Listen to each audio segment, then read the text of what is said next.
Right, is everyone's... Oh, okay. Oh, okay, Yeah, that's fine. Just getting a document through the Great. reception. We'll just wait till she comes back in before we kick off.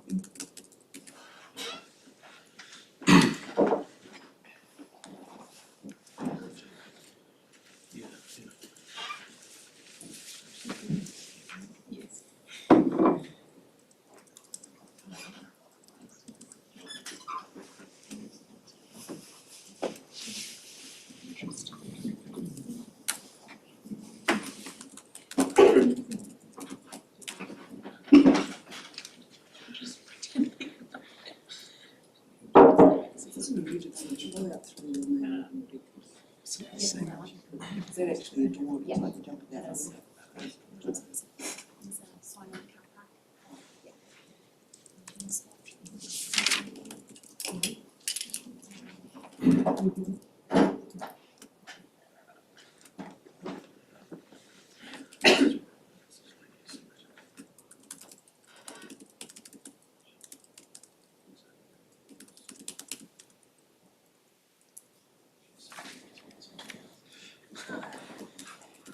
Slide.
Excellent.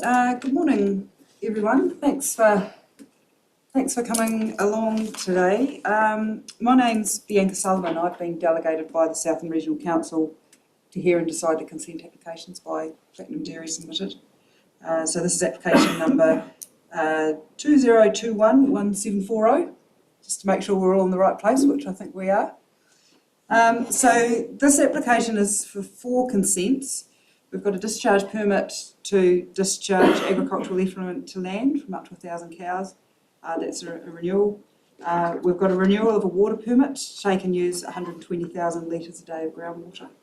There's a land use consent to use land for 3 calving pads and a land use consent to use land for farming, which is triggered by an expansion of the land use for dairy farm. So just a little bit about me, just as introduction. I've got a Bachelor of Science in Microbiology and Ecology, Master of Applied Science in Environmental Management. I've been working in resource management and planning for about 25 years now. I'm a director of a company called Envisor, but I've previously done a lot of work for local government, regional councils, as well as central government and private consulting as well.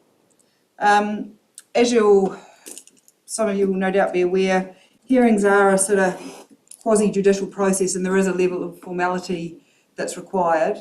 That said, given this is a reasonably small hearing, I'm quite happy that we run it in a reasonably relaxed way. That said, there isn't any cross-examination allowed. But if anybody does have a question for someone else, I'm quite happy for you just to write that on a note, pass it to Ms. Bragg here, and who can pass it to me. Yeah. So I suppose at the end of once we've heard from everybody, I would be quite keen to have a bit of a discussion around conditions, and I think at that point it would be quite helpful if everybody can sort of contribute to that a little bit as well. That's usually why I find quite constructive. Just a few housekeeping matters. If you haven't already realised, there's men's toilets just out the door in the little lobby area there. Women, you have to go a little bit further out the the other doors and into the main reception area. Evacuation, we've got our own exit here if we need it, which goes out into the car park. Expect that we'll box on and break for lunch about midday, and depending how timing goes, we should be able to hear from the applicant before lunch, and then we'll hear from the submitter and then the council officer. Often the applicant's right of reply can be in writing, but we'll wait and see sort of where we get to at the end of the day. Now introductions. If you want to introduce yourself, do you want to? Lacey Bragg, and facilitating this hearing today. If you need anything, let me know. Jamie McConaughey, I'm a shareholder and director of Platinum Dairies. Live in Brown. Jared Colley, I'm also a shareholder director and chairperson of Platinum Dairies, and I live at Kawana, which is between Winton and Dipton. Matilda Ballinger, planning expert for the applicant. Miranda Hunter, the nutrient management person. Down back. Jay McRae, Senior Consents Officer, but Section 42A Officer today. Great, thank you. Feel free to come up and sit at the table here if you like to. The seats might be a bit more comfortable.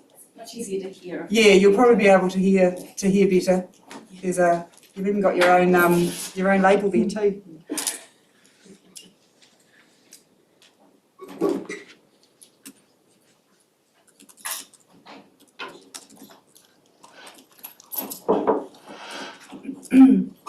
So, are there any questions before we kick off? So we'll hear from the applicant first. Any questions from anybody about, or any timing constraints or anything else? No? Okay. Over to you, I'm in your hands. Excellent. Good morning. As I said previously, my name is Jared Colley and I'm here today on behalf of Platinum Dairies and as the chairperson, and I have with me my fellow director and shareholder Jamie McConaughey. I'd also like to introduce Matilda, a planning expert from Landpro, and Miranda, a nutrient expert from Austin Consulting. Can we please also acknowledge an apology from both Penny Thornton and Jerry Exel, the other two directors and shareholders of Platinum Dairies, who are unable to attend here today. Firstly, I'd like to thank the Commissioner, Bianca Sullivan, for her time today, and I would like to acknowledge Matilda from Landpro, Miranda from Roslin Consulting, and Jade from Environment Southland for their time and expertise throughout this consent process. I'd also like to acknowledge the submitter, Jenny, on behalf of Co-Action Mitahiki, excuse my pronunciation, and the issues that she has raised around our consent. Hopefully through our prior evidence that she's received a copy of and further discussion today, we can address her concerns. I don't plan to read through all of our evidence that we have submitted. However, both Jamie and I are happy to take any questions along the way. Great, yeah, and I should have reiterated before that I have read all the evidence. So I was assuming that would be the yeah, case. yeah, it's pretty standard. Cool. Yeah. But over our 10 plus years on the farm, we have reinvested at considerable cost in the property to try and make it a great place to live and work. We've often spent over and above to improve the farm, both from an environmental and sustainability perspective. We are very proud of our farm and what we've achieved with it. We've always had the mindset that it's just the right thing to do. We are all involved in farming to play the long game, and ensuring our assets are well looked after is important to us, that our future generations have the same opportunities to enjoy the land as we have. This has been a long and at times very stressful process for us both as business owners, but probably more importantly for our team of staff on the farm that rely on us for employment. However, ultimately, all we are trying to do is the right thing for our particular farm property, our people, our livestock and the environment. Again, I'd like to thank everyone here for their time today.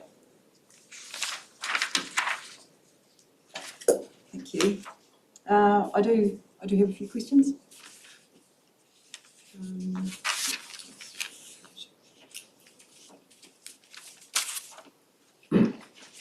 Yeah, so thank you for that summary and your evidence. That was certainly very helpful. I suppose my questions are I suppose directed at you, but it may be more appropriate if Ms. Hunter or Ms. Ballinger may have something to contribute as well. But, so in the application you talk about 212 hectares for effluent discharge. Do you utilise most of that area for discharge, or is it less? When we originally renewed our consent last time, the farm only had the ability to put the effluent over between 60 and 80 hectares, and we thought it was inappropriate for the size of the farm, the number of cows, we put that much effluent on the same area. So at the time we reinvested, and so we had the ability to put effluent across a larger area of the property, and that was all signed off at the time with the new effluent system. So we have the ability to, and we just monitor it depending on weather conditions. And the big advantage of having a large area is when the weather conditions allow, we can actually put effluent on, and we have the holding capacity to not have to do it when weather doesn't allow, type thing. And I think when Jade came out, it was actually a comment she made. She was very impressed with the effluent management, how low the pond was for the time of year, which it's a key part of what we try and do. Is there anything you guys want to add? When Sorry, does that answer your question? Yeah, no, thanks.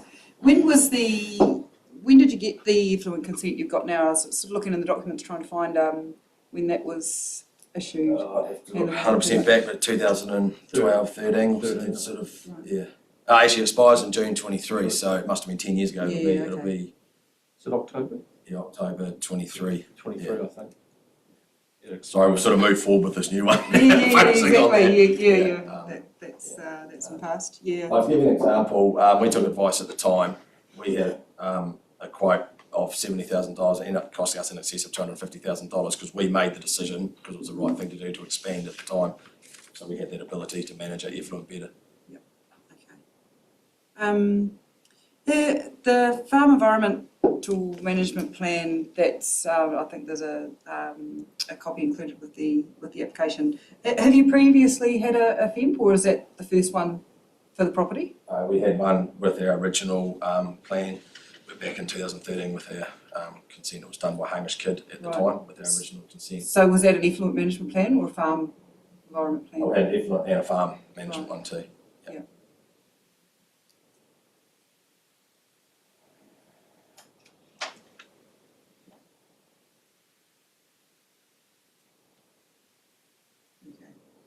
And I suppose I'm just interested, I mean, how have you found having a farm plan? Is it something that you find useful? Have you something that you refer to, or it might depend on the form of the previous one, but in the time, I think I referred to it in my application. At the time, we've had 3 contract milkers who live on the farm and manage the day-to-day operations, and us as farm owners, it's been a great tool, especially for the new one, to sit down with, and I suppose there's procedures and policies trying to make sure that everyone understands. And it's, I don't know, it's possibly an evolving document. Like the new document will be, it's upgraded, time moves on, different perceptions, different things are required, and so yeah. And like, don't get me wrong, we're by no means perfect. We do our best. This is all I can say. okay. And I noticed that you're working to get a riparian planting plan developed at the moment. Is there a time frame around implementing that? I saw there was a bit of ambiguity in what I was reading. I think somewhere it said by maybe was at the end of 2023 or 2024, and then somewhere else it said over the lifetime of the consent. I was just wondering if you got a time frame for implementing. So we've been looking at it, and we've used a different company, the planting. I think it's called Plant Store, to do some of the stuff we've already done. However, through this process, it was recommended to us by Matilda and Miranda to engage with Joe Mara. Yeah, I saw that. And so we've actually been waiting on them to come back to us because we understand they have ways they like doing things, and we were trying to engage with them. But unfortunately, we haven't been able to. Obviously, with workloads and things like that, we haven't been able to engage with them. So if we can't go through that channel, we'll just go through our existing people we use. And and like our plan is, there's one area in particular that is going to be done ASAP, and the rest of it, depending on cost, to be honest with you, because there's been a lot of cost involved in this so far. We can only do so much, so we will do as much as we can, depending as soon as we can. Because there's some things that need to be done, we believe, that will help as well. Like we need to remove some fences back so it's further away from what is. There's a few extra things that probably we've identified outside of the consent process we would like to do. So that all takes time and money as well, to put it bluntly. We've engaged with Plant Store 3 weeks ago, and I've just held off until I thought we'd leave till after this meeting today to have a clearer understanding where we're going. We weren't sure if there was other things based on the draft condition might be added or not, so we thought there was no point going too far through the process at this point. So where you mentioned there was one area you were wanting to plant quite soon, is that the critical source Yes, critical source area. Yeah.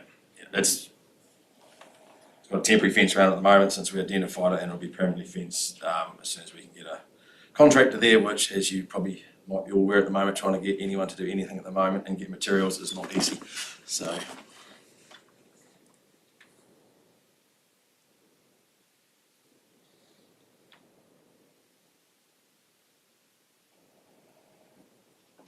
That's good.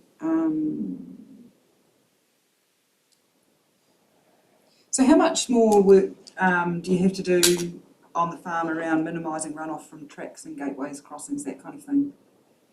I see that's listed, listed down as one of the good management practices. I mean, where's the farm at now in relation to that stuff? How much Jade might be best to comment on that. She came around the farm. She says more dairy farms probably than what I do, but I would have said that there wouldn't be a lot, would be my take, unless Jade disagreed. There was gateways currently being re-gravelled Yeah. to prevent runoff from those areas. I didn't see any significant areas that I was concerned about. Just that CSA was one thing I picked up. Well, we have an ongoing maintenance, gravel around troughs to stop, pugging, or gateways and things. There's only certain times a year you can do that as well. So, we have an ongoing we've got tip trailers and tractors on farm.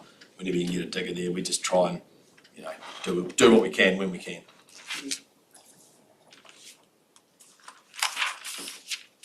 I'll just check to see if I've got anything else written here in evidence.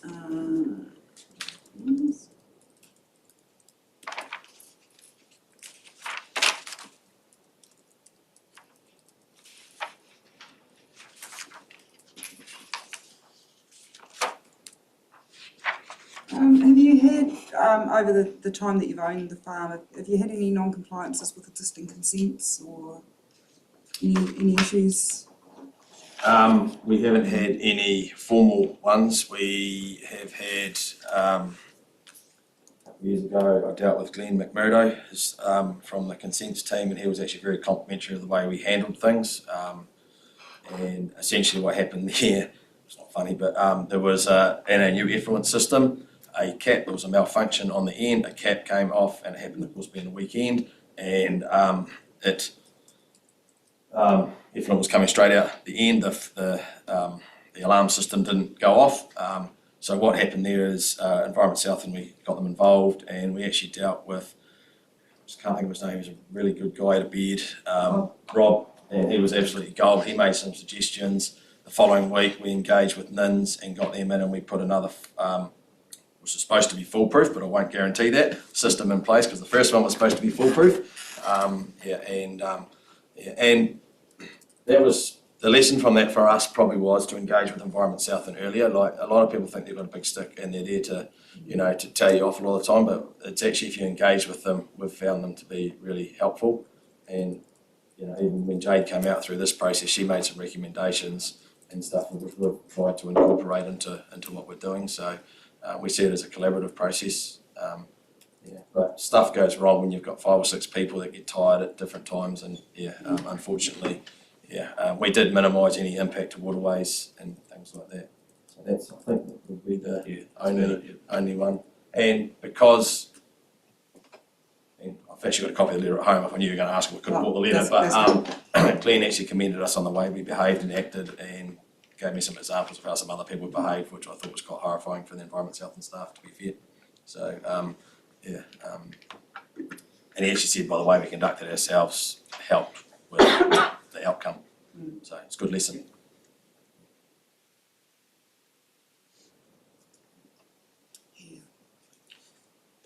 Okay, that's all the questions I had for you. Thank you very much. There may be other questions that I have for Ms. Bellinger or Ms. Hunter that you feel free to chime in on those. Yeah. Yes. So obviously you've pre-read what I sent through. Yes, I have, thanks. You're a very boring reader, so please don't make me read it through. No. So do you want me to read a short take, or do you want just to ask me questions? I mean, feel free to summarise the key points. Yeah. If you like. Yeah, that would be helpful. Okay. My qualifications first. I have a Bachelor of Agricultural Science.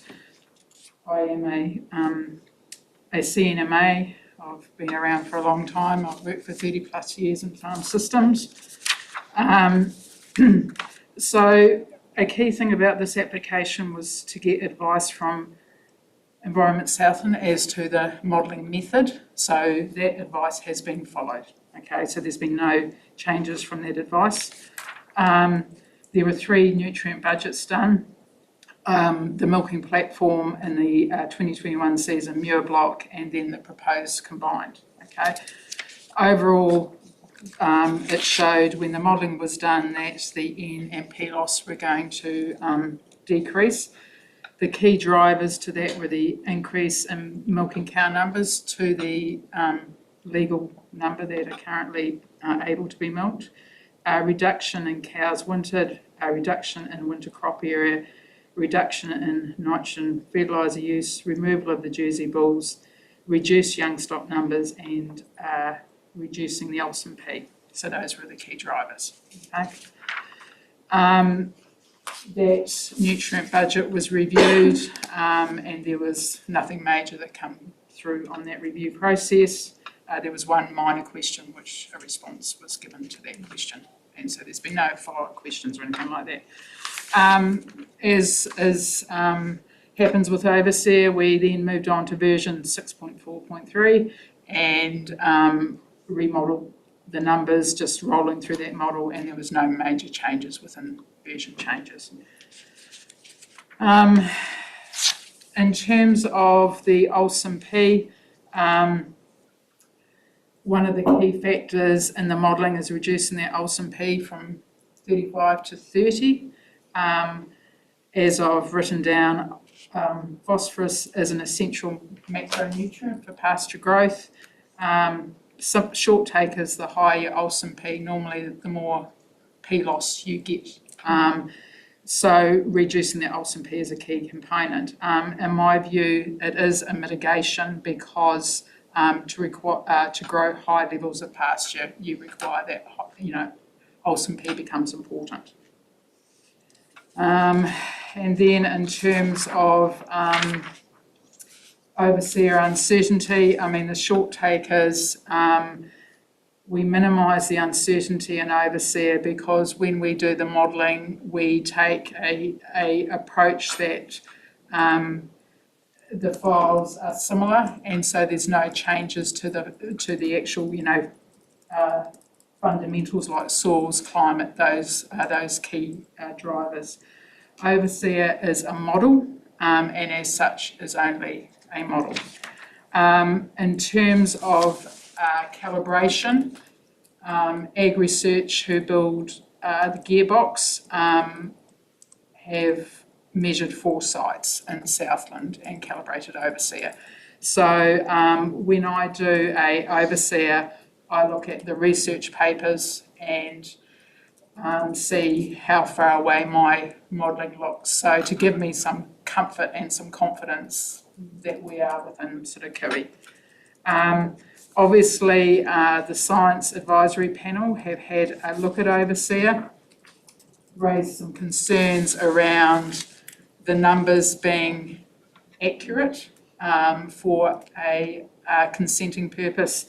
Therefore, I consider it appropriate that we have both input and output based controls coming through to give certainty. So I have confidence in the Overseer modelling. As I say, I can compare it to research, but the input-based controls will also give confidence as well. So I think the best of both worlds there is quite appropriate.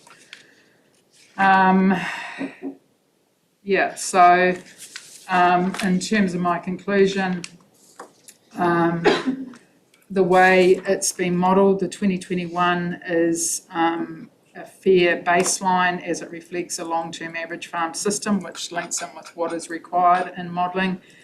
The inclusion of the 23 Jersey bulls is minor because they're 0.3% of the stock units. Reduction in OS&P should be considered a mitigation. I acknowledge Overseer modelling is uncertain and has assumptions and has limitations, but steps have been taken to minimise the impact of those. It's been benchmarked against trial work in Southland, and using Overseer 6.4.3, it showed the N loss would decrease by 6.2% and the P loss by 4.8% when you compare current versus proposed.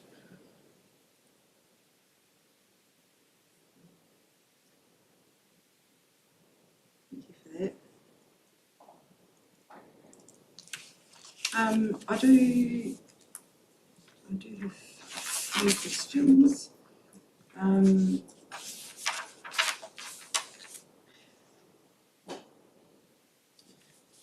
Just to start reasonably randomly, you talked about the 4 Southland sites that have been used for calibration, for the Overseer calibration. Are any of those on reasonably similar soil types or, and similar operations to Platinum Dairies? Tussock Creek is one of the closer sites. Similar sort of soils. Their stocking rate would be slightly lower. I'd have to pull up the research.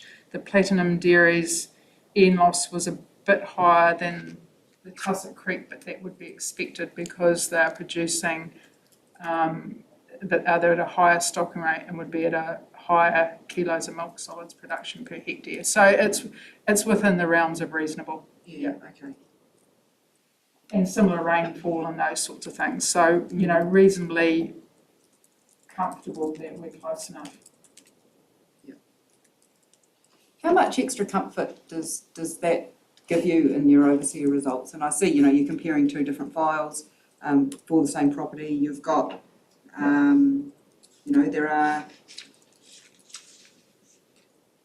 there's a calibration site that's probably reasonably similar. I mean, how much, I know all the question marks around Overseer from the report last year, and I have had some involvement with the fallout from that. But I mean, how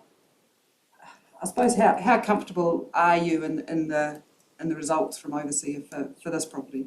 Okay, so when I don't have benchmarks, I'm hugely uncomfortable. Yeah. I don't like it at all, and I really struggle because if I'm outside of my benchmarks, I just have no reference point to test or check myself. I'll never be 100% comfortable, but it makes me,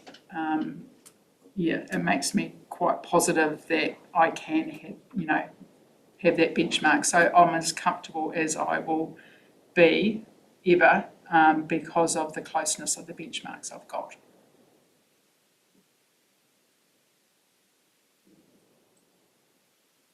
What also makes me comfortable is the peer review process I use. So we have a team of us, and they are very rigorous and very thorough. So the external peer reviews don't worry me. It's the internal peer review process that we have and are much tougher. Yeah.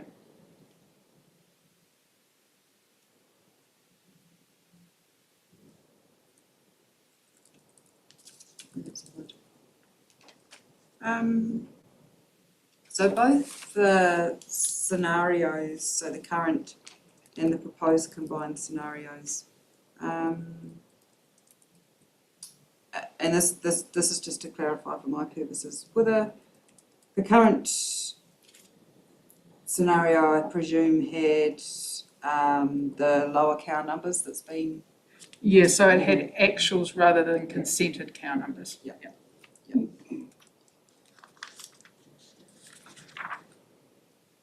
And have the cow numbers changed over time?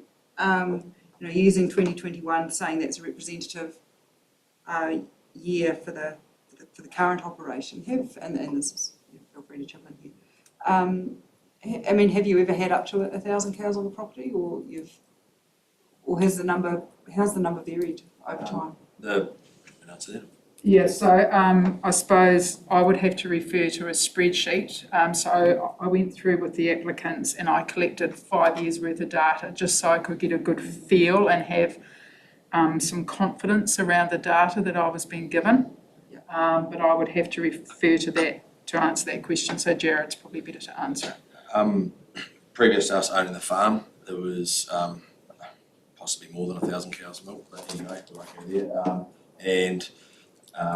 We ourselves haven't actually milked, 1,000 cows, and depending on the contract milker, a lot of them have different ways they like to operate the farm, and we obviously set some boundaries, so the numbers have fluctuated depending on sometimes payout and bits and pieces and what we can afford to do and not as well. So there's been a range, I think might be up to peak.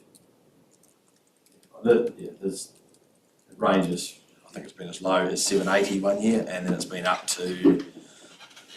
I'd have to go back and check all our financial stuff, but it would be, They're not up to 1,000. No, we haven't done 1,000 ourselves, but it has been previously for us. Late 800s. Yeah, and like we also, it's about doing the right thing a wee bit too. Like we could have milked 1,000 cows and probably not done the right thing. So we've sort of been, I'm not playing around so but when you're developing a farm or when you're putting inputs in, you try and find what the right balance is, whether it's a sheep, beef farm, a dairy farm, a cropping farm, and it's about finding what works for the system that you got, the people you've got on the farm, what the farm can handle itself as well. So so there's been a wee bit of, I suppose, us trying to be responsible and behind it as well. Like, yes, we could have, but we probably chose not to go to that extent. Yeah, okay. If that makes sense. Yeah, no, that makes sense. I suppose I was sort of asking that more, this sort of emphasis here that the 2021 is a good representation. You're reasonably comfortable that while the cow numbers have fluctuated a bit, what you've modeled there is.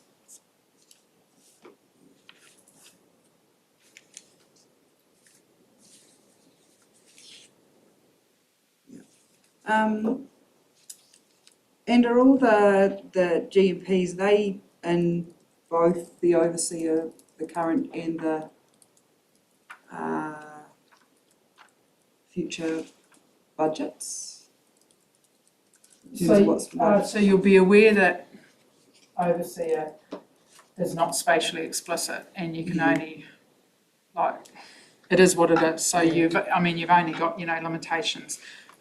Apples with apples have been used. So I suppose the only difference really between, from that perspective between the two files would be the amount of nitrogen applied, which has been clearly outlined in the modelling. But the months that nitrogen has been applied hasn't changed. Okay.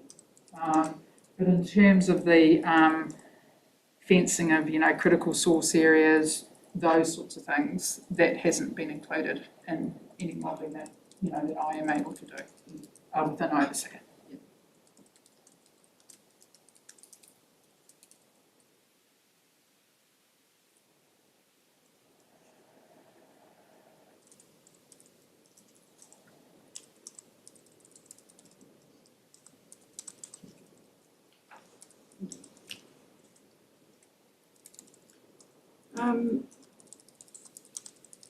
I did have one question about the use of the barns and pads. I noticed in the proposed consent conditions that I think they talk about a restriction based on the months of operation, or the winter months when you can use them, and also during adverse weather conditions. I suppose my question was there, should it also be dependent on the ground conditions in your view? I mean, is that something that I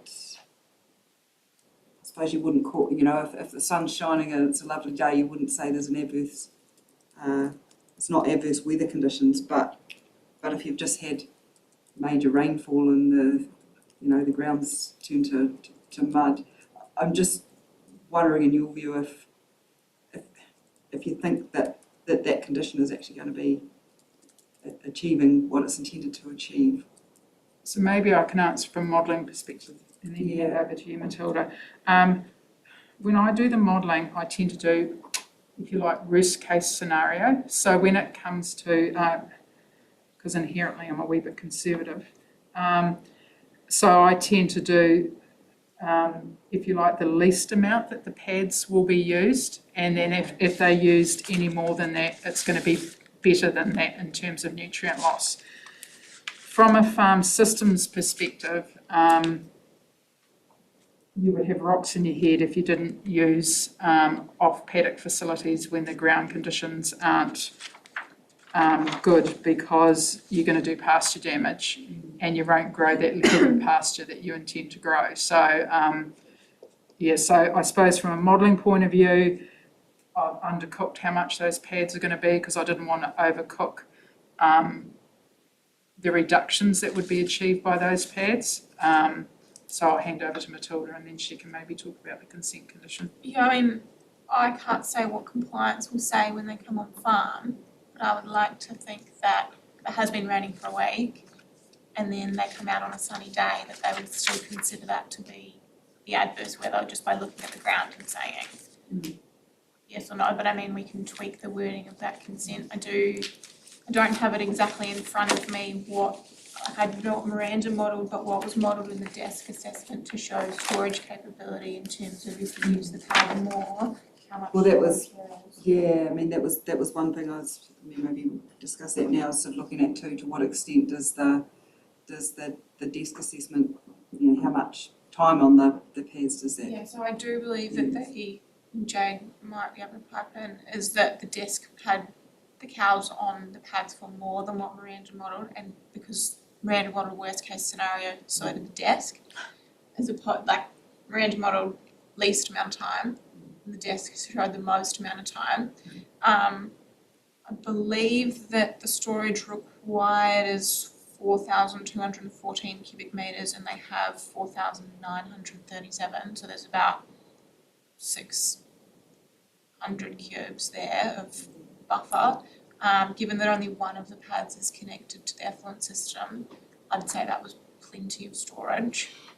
But yeah, I mean, we can change that wording a little bit. Yeah, or maybe that's something we can come back to when we talk about the consent conditions, whether that's going to be clear enough. Yeah. If I try to put it practically, the 4 pads provides flexibility to do the right thing if the weather dictates. If the weather's been like it is for the last 3 or 4 weeks, we wouldn't use it at all. But we don't know what the weather's going to be like, so you've got to have that worst case scenario sort of part in there. But happy for any wording to be tweaked that anyone thinks would make it clear. When you're using the pad, how would you make a decision whether to use it or not if it's outside of that winter period? Well, we don't actually. It's that's probably the contract. We don't well. Yeah, well it is, but we don't, like, there's no girls on farm during the winter, so it's when, it's come back for when they are calving in there, so generally they're only in there for 4 to 5 days, and it's a rotation as more come in to say give the stock shelter while they're calving, etc. And some years we haven't used, we've only used 2 of the 4, but other years we've used the whole. It depends on how the weather's like, what the weather's like. It's about animal welfare as well as the environment as well.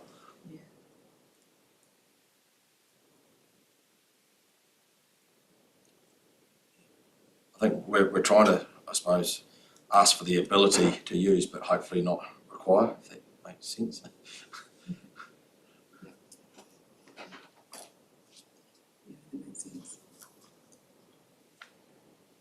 Continue with the ability to use, Just another question, Ms. Hunter, is the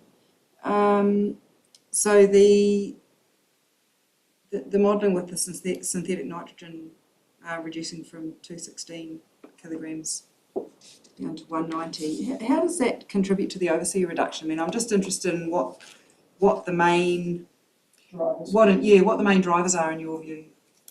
Yeah, so that reduction down from 217 will contribute some ways to the reduction,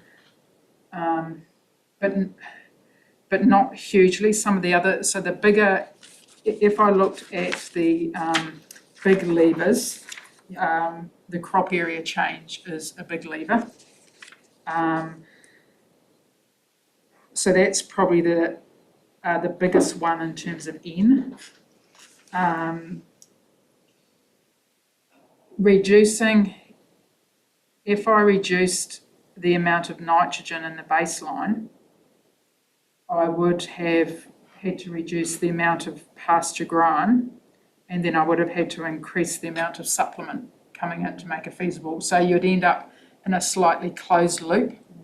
So it wouldn't, if you're saying that's the baseline and that's what milk production they did, it's not as simple as just taking the nitrogen out, because you wouldn't have a feasible farm system. Yeah.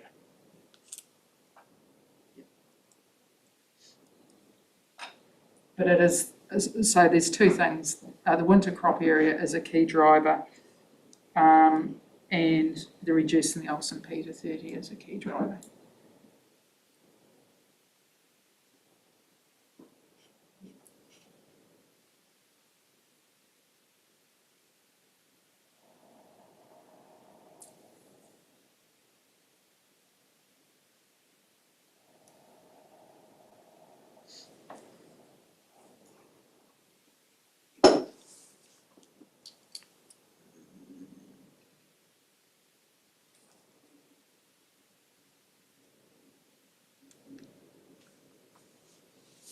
So you've just answered one of my other questions that I had about Olsen P as well, so that's helpful. I'll just check if I've got any other questions asked in here.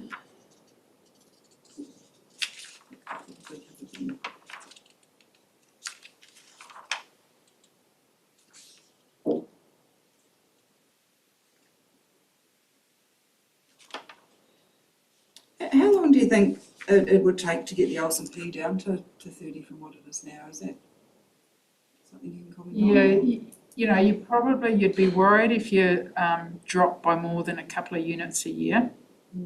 Like, it does take a while to move it down, and soil testing's not overly accurate. You're sort of more looking at trends rather than absolute numbers. For a range of reasons, it's not that accurate. So you tend to hasten slowly on something like that. So you'd be, 1 to 2 units a year is, and you're working with your FERT rep closely, taking those samples, monitoring things, but just hasten slowly. Yep. So if you're saying this sort of soil testing isn't accurate, I mean, how do you track it? Trends. Well, So you try and remove the noise as much as you can. So they tend to soil test at the same time of year. They GPS the transects they're taking. And that's why it's always nicer to see a range in the Olsen P numbers rather than somebody think you can pick an absolute number. So my preference is to see a range of 28 to 32. You don't want to set people up to fail. And knowing there's going to be a bit of noise around that 30, if you like, because you just can't get that accurate.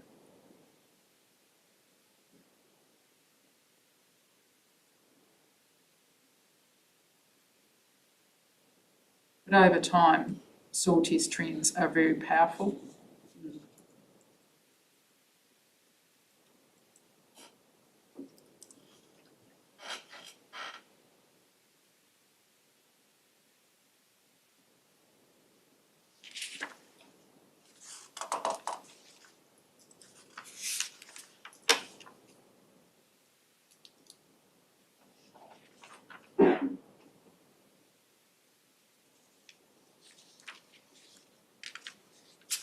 No, thanks. I think that's all the questions I had for you for now. Thank you for that.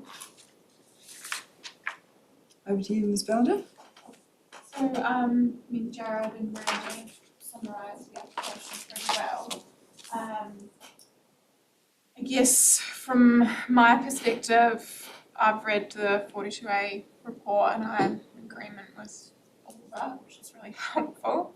But I think it's also important to note that the application, in my opinion, is consistent with all the objectives and the policies. I mean, they're all aimed to improve water quality, which I believe is what the application is doing.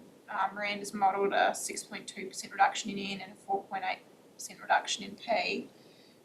But that's what's modelled in Overseer. So then there's also the riparian planting, the critical source area, those kind of things which haven't been quantified, but they're also going to be contributing to an improvement in water quality.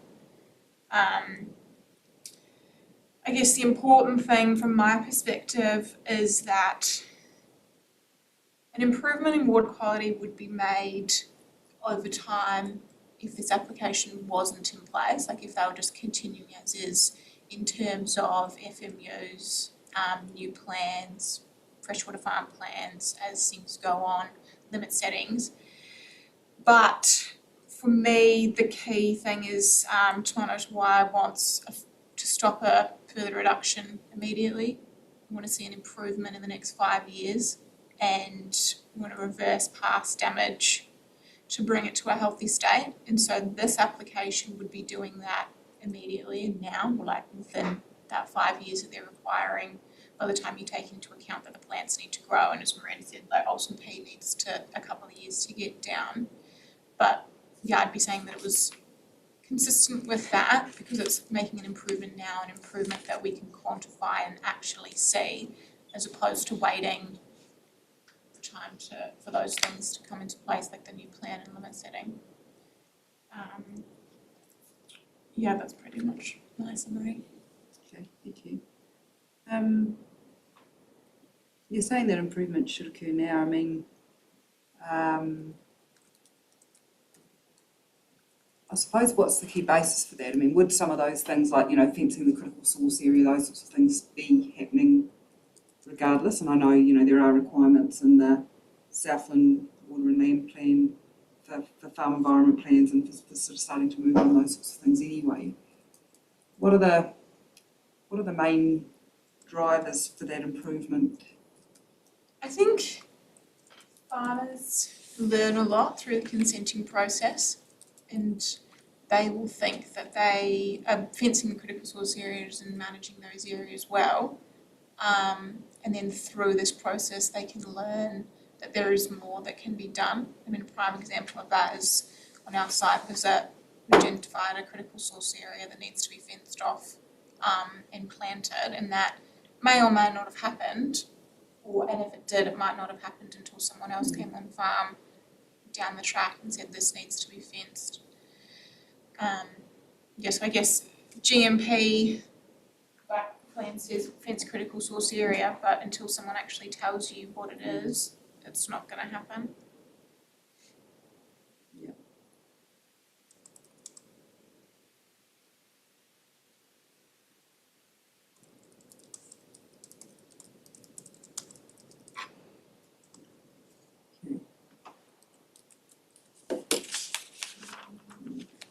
have a few questions.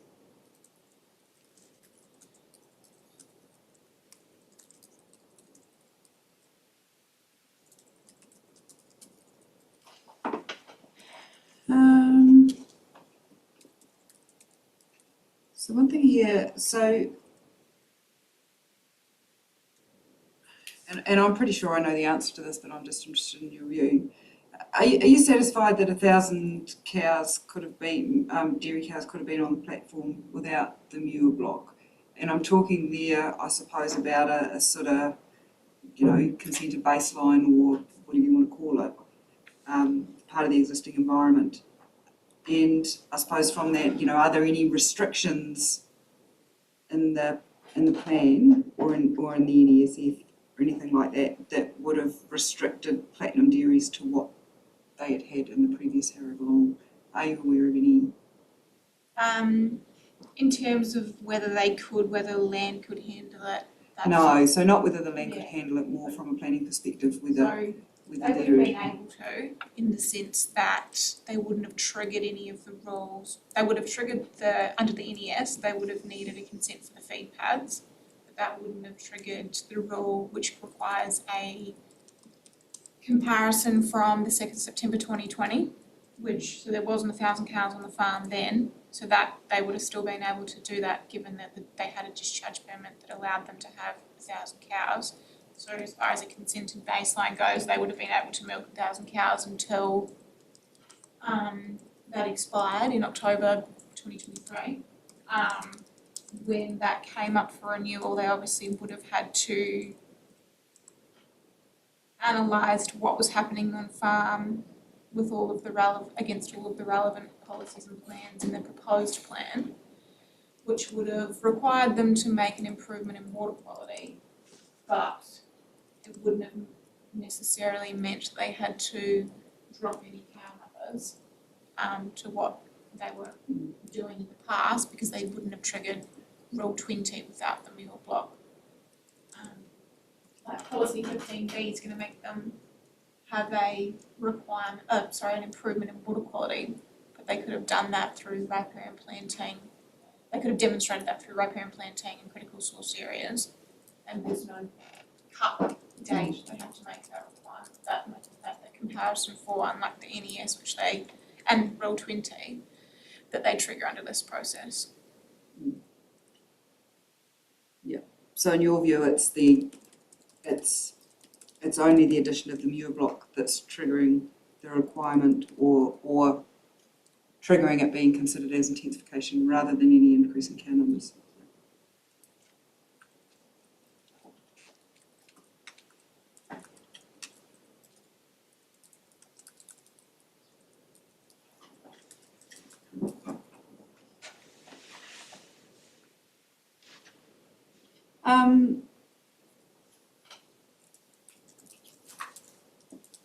One other question here too, and this is referring to, I suppose,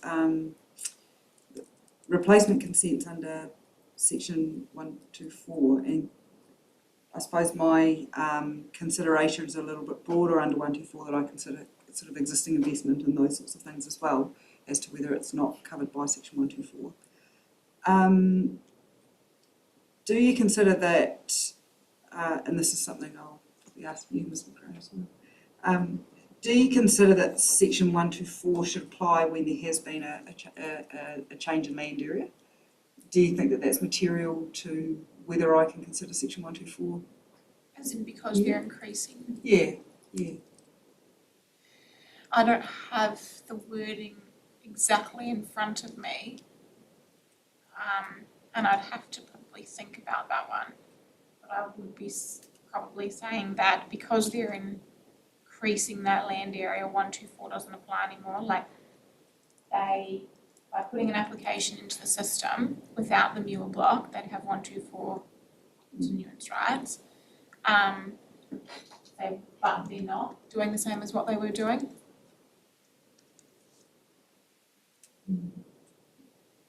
I mean, happy if you want to give that some more consideration. I mean, I suppose that's something I was thinking of as to whether I would be able to consider that or not. is the effluent discharge area changing at all? No, so that would still be the same area as on the previous consent. So you could argue that Jade might be able to comment on this about whether if you unbundled the application and you only had a discharge permit and a water permit, given that you're discharging the same area and you're discharging the same cows, that you'd have 124 rights on that. But you wouldn't on the land use, because the land use consent, you're not doing the same as what you were doing, the discharge But permit. that's a new consent anyway, isn't it? My Land understanding. consent, yeah. Yes, so that's not a replacement. No. So, You have a discharge permit and the water permit. yeah. It's the same as what's occurring. Because it's bundled, I would assume that it doesn't, I'll get back to you on that one. Jane might be able to answer it.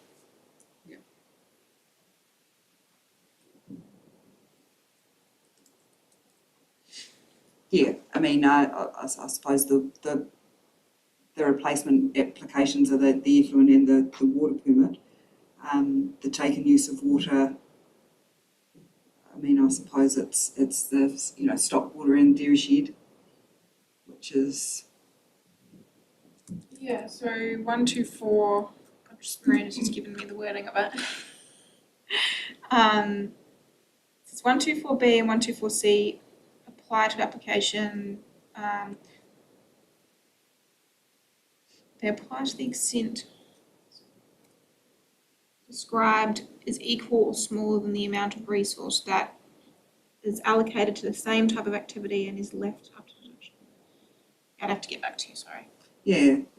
Because I suppose, the effluent consent is, the area hasn't changed. No, and the amount of cows hasn't changed. The amount of cows hasn't changed, but for the water permit, the taken use of water, I mean, I suppose it'll be over a wider area in terms of stock water. But again, it's still within the cow numbers. The amount of water hasn't changed. No, the amount of water hasn't changed. Like the position of the take hasn't changed. Yeah. So it's all coming from the same place, it's the same many cows. So nothing in terms of the water permit or the discharge permit would be changing. Mm. Yep. It'll just be to do with the bundling. But is bundling only for status, or do you think that it would be broader than that? I'm not sure. Sorry, that's Okay. not helpful. That's okay. I'm just, these are sort of Yeah, let me get back things to you I'm on that just, one. yeah.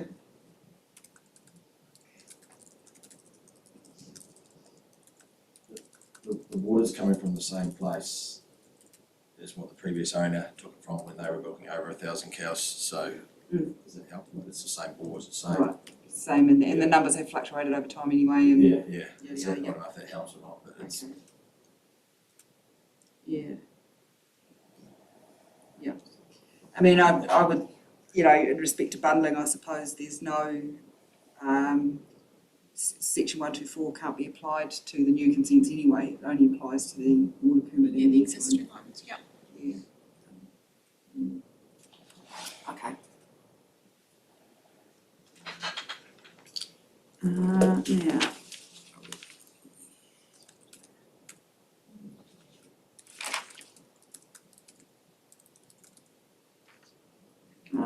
Turning to policy 16 1B of the proposed plan.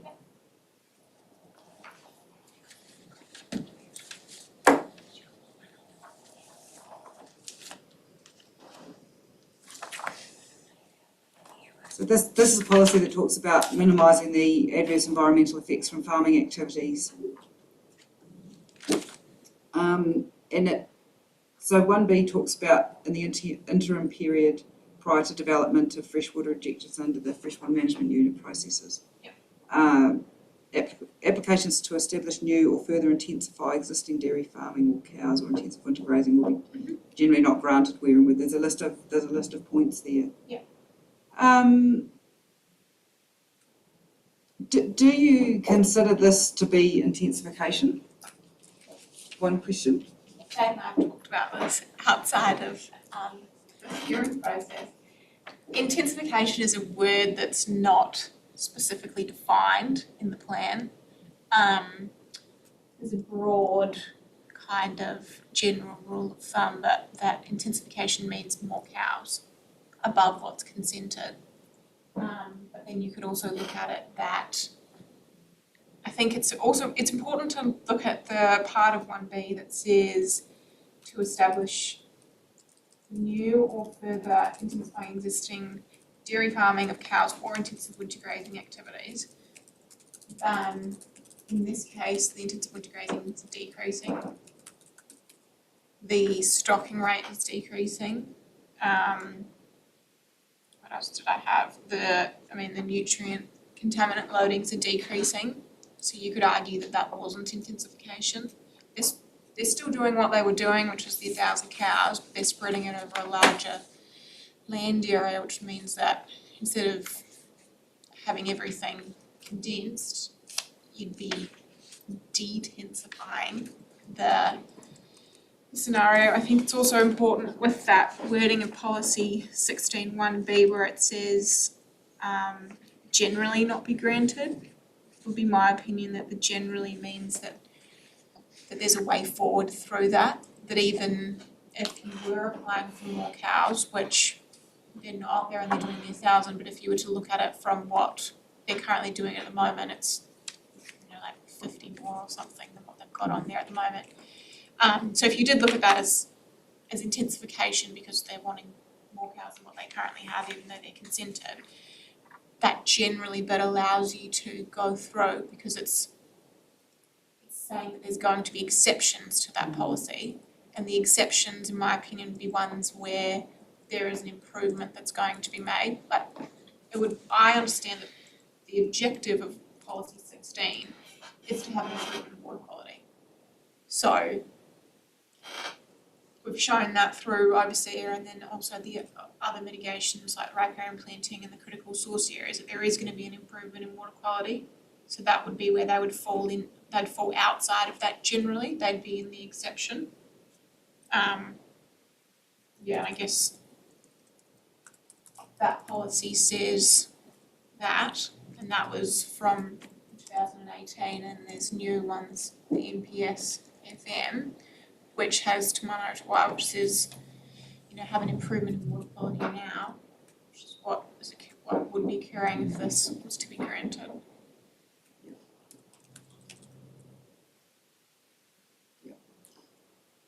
So I suppose you're saying that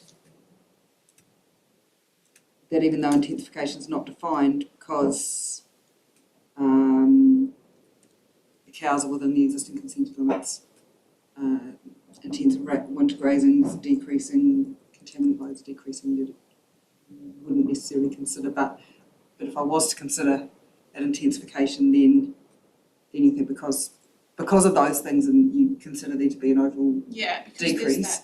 Because there's that word generally, even if you were to consider intensification, there is still a path forward through that policy. Okay. Yeah, in terms of receiving water quality, because it does talk about water quality not meeting Appendix E water quality standards, and referring to the ANZAC guidelines. And I see from Ms McRae's report that the area around here is within the sort of worst 25% of water quality. I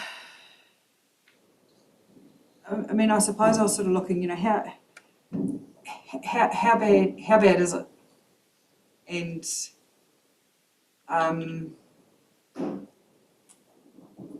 I suppose, accepting that you're proposing to fence and plant the critical source area. I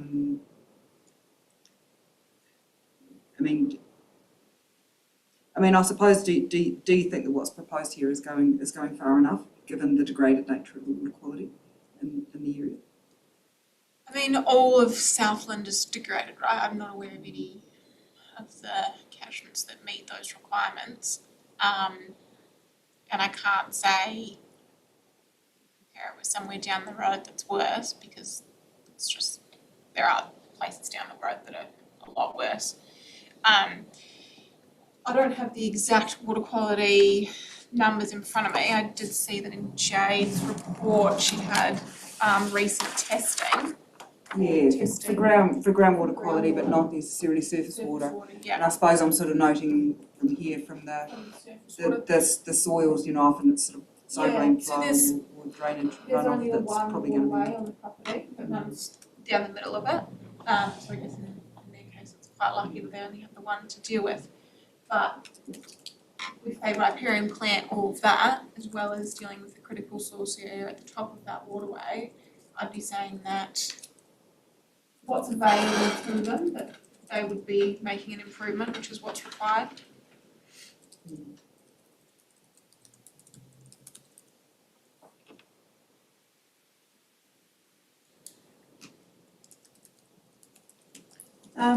I did note also that the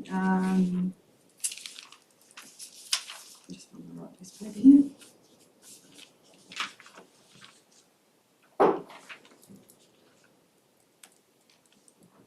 That we're in the Areti River catchment, which has a water conservation order. Didn't see anywhere discussed. Does that water conservation order include tributaries? Do you know? And I can ask Ms. McRae this later. I mean, I suppose it was just sort of triggering for me if it does include some tributaries, would it include the tributary that's on this property within the protected waters or not? Off the top of my head, I'm not sure. I would assume that we would have to take into account the history at the bottom of the Areti. I mean, even if, let's say, we do have to take that into account, we're making an improvement in water quality for the immediate catchment around the farm, which is going to trickle through and have an improvement in the Areti. It's going to be very small given the scale of the farm, but if everyone in the catchment, like if everyone in the Areti catchment was to make the same improvement, I would assume that we'd see a reasonably significant improvement. So whether or not that is included or not, I'm not sure, Jade might know. There's an improvement being made, so if it is included, there's still what would be happening on farm would be contributing to the protection of the Areti.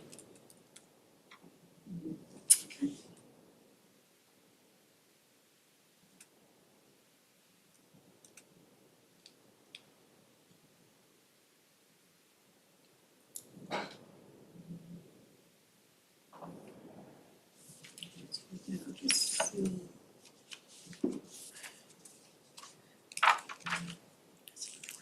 Here, I think, 1 minute.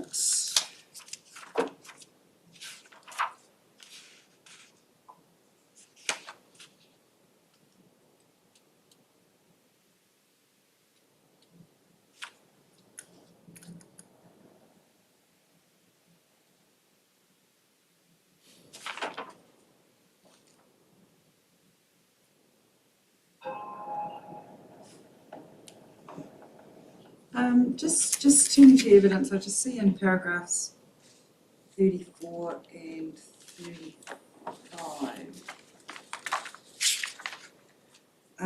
You've stated there that the application involves mitigation that result in a significant reduction in nitrogen lost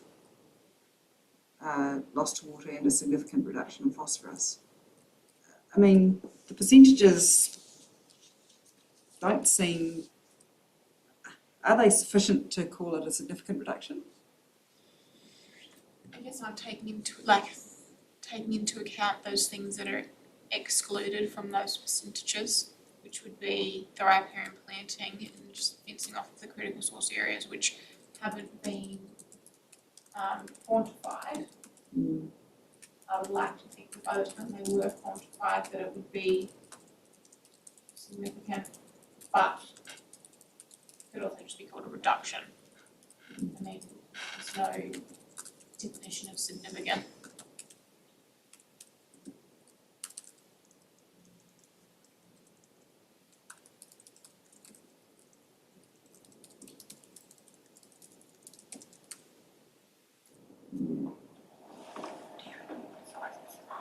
Some of the questions here I think we've already covered, but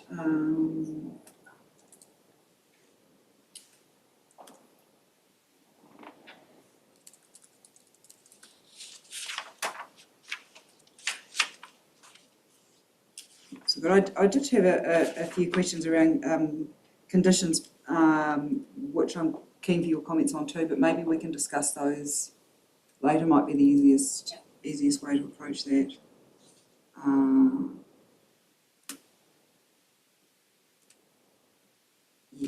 Yeah, most of those are specific to the conditions, so I think that might be useful, probably be more useful to have, to talk about those more as a general discussion. Yeah. Okay, no, that's all the questions I had for you.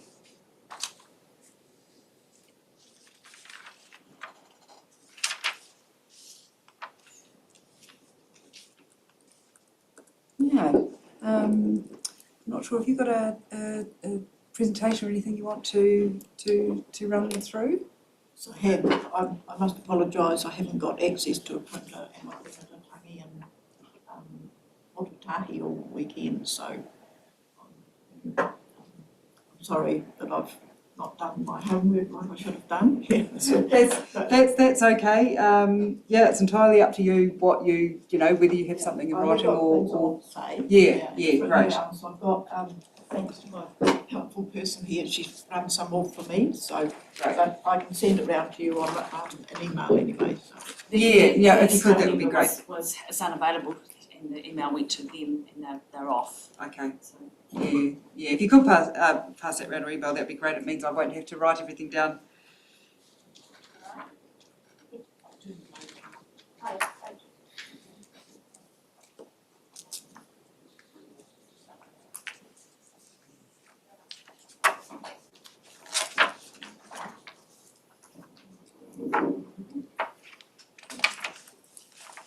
Thanks.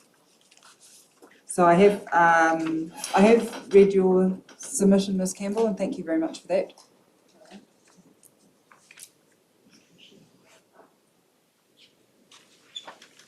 It's my oral submission regarding Dairies Limited.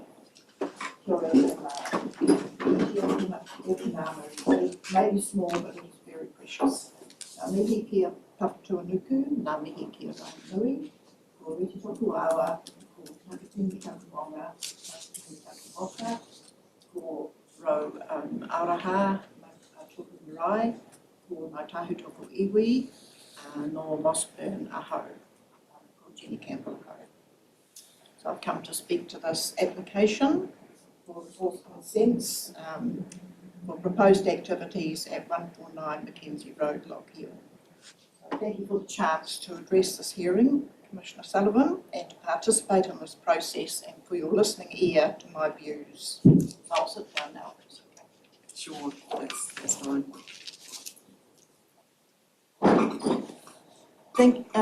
I've been a resident of Murihuku living in Northern Southland for over 55 years and consider this as my home, having strong links back to my Ngāi Tahu whānau with my grandmother being Bradshaw from Bluff. Over these years, I've seen alarming changes in land use here, with more trees being cut down, rivers and aquifers being degraded and polluted by agricultural contaminants, particularly with the more recent rise in dairy farming. A rise in cancer rates with strong links to the chemicals used and a rise in irrigation, depleting our aquifers, so cows can be farmed on soils which are not suited to this land use. I know the stories of disrupted communities as they try to cope with new social situations which are very stressful, such as loss of family farms and more corporates. I see what my community needs and what it is losing, and it breaks my heart. I'm a member of Coal Action Network Aotearoa organising group and Forest and Birds Southland secretary for about 40 years. I'm deeply committed to anything I can do to reduce my individual impact and footprint on Te Ao and to encourage other people to do that as well. There's a lot of technical advice available through the science, which I respect, but it's often hard for lay people to be able to engage at that level, which is often disempowering. I do happen to have a science degree in majoring in mathematics and botany, but it's a long time now ago and we didn't do anything about ecosystems or environmental, how everything was connected kind of. Every subject was a separate subject. So I suppose my strongest qualification has been learning all my life about these principles and what I value, and possibly my old age is my little bit of wisdom that I've gleaned over the years. However, I know how I feel in Toku Manawa, my heart, and Toku Wairua, my spirit, about our planet Te Ao, and the fact that it is in jeopardy through climate change. We as people have a huge responsibility. We know what we are doing to hurt our planet. Also, we are responsible for every other living thing in Te Ao which cannot speak for themselves. It's for these reasons and for my personal commitment to my own whānau of children, grandchildren, and especially my great-grandchildren, along with everyone else's whānau and future generations, that I've taken the time to express my concerns in this space. I look at the innocent faces of my mokopuna, great-grandchildren, and worry about what kind of world I am leaving them. I'm sure we all consider these implications. It is frightening if we don't take action. I have to rely on you, Commissioner Sullivan, as a representative for them. This process and your knowledge, wisdom and power has been put in place, so those who cannot speak through a technical lens can be heard alongside the experts. You can remember us when you make your decisions based on the evidence you receive, along with the ethical and moral aspects we all know about. We may be the silent majority, but we have the most to lose, as our planet keeps on being polluted by those who do not look to the greater good, with more extreme climate events occurring more regularly. My general concerns continue to be about what we are doing to our waterways and aquifers, continuing to apply copious amounts of artificial fertilisers such as nitrates along with phosphates. These contaminate our water, build up and remain there, causing severe effects on our human health, such as in the form of cancer, especially the huge bowel cancer rates in Murihuku, and will go on affecting people for many generations unless we stop these processes. It is our basic right to have clean, uncontaminated drinking water. Allowing extensions of dairying will not ensure that happens, as more bulls on farms are becoming contaminated beyond safe limits. Another aspect of grave concern is increasing the number of dairy cows in particular. We all know the impact of these on our waterways, as outlined above, along with the excessive methane production, which is very dangerous in terms of climate change, even worse than carbon dioxide. Overstocking by dairying, which is beyond the carrying capacity of the individual farm, is another major concern, with the impact of trampling and compaction by large numbers of cows on our precious soils, which is actually supposed to be a vibrant living ecosystem. Compaction does not allow for all the organisms which normally live there to survive, let alone to thrive. They include worms, invertebrates, beneficial bacteria, fungi, etc. Healthy living soils are a huge carbon sink. Another aspect is importing PKE from other countries to provide supplementary feed for all the cows when we have in particular a dry season and there is not enough grass growth as we've had this year in Southland. PKE is produced in tropical countries with these global carbon sink tropical forests being destroyed to produce this feed for our excessive need through too many cows.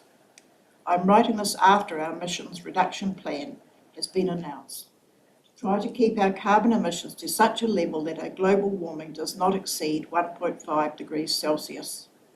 This takes all of us, including the dairy industry, to be cognizant of this and reduce their activities, not increase them.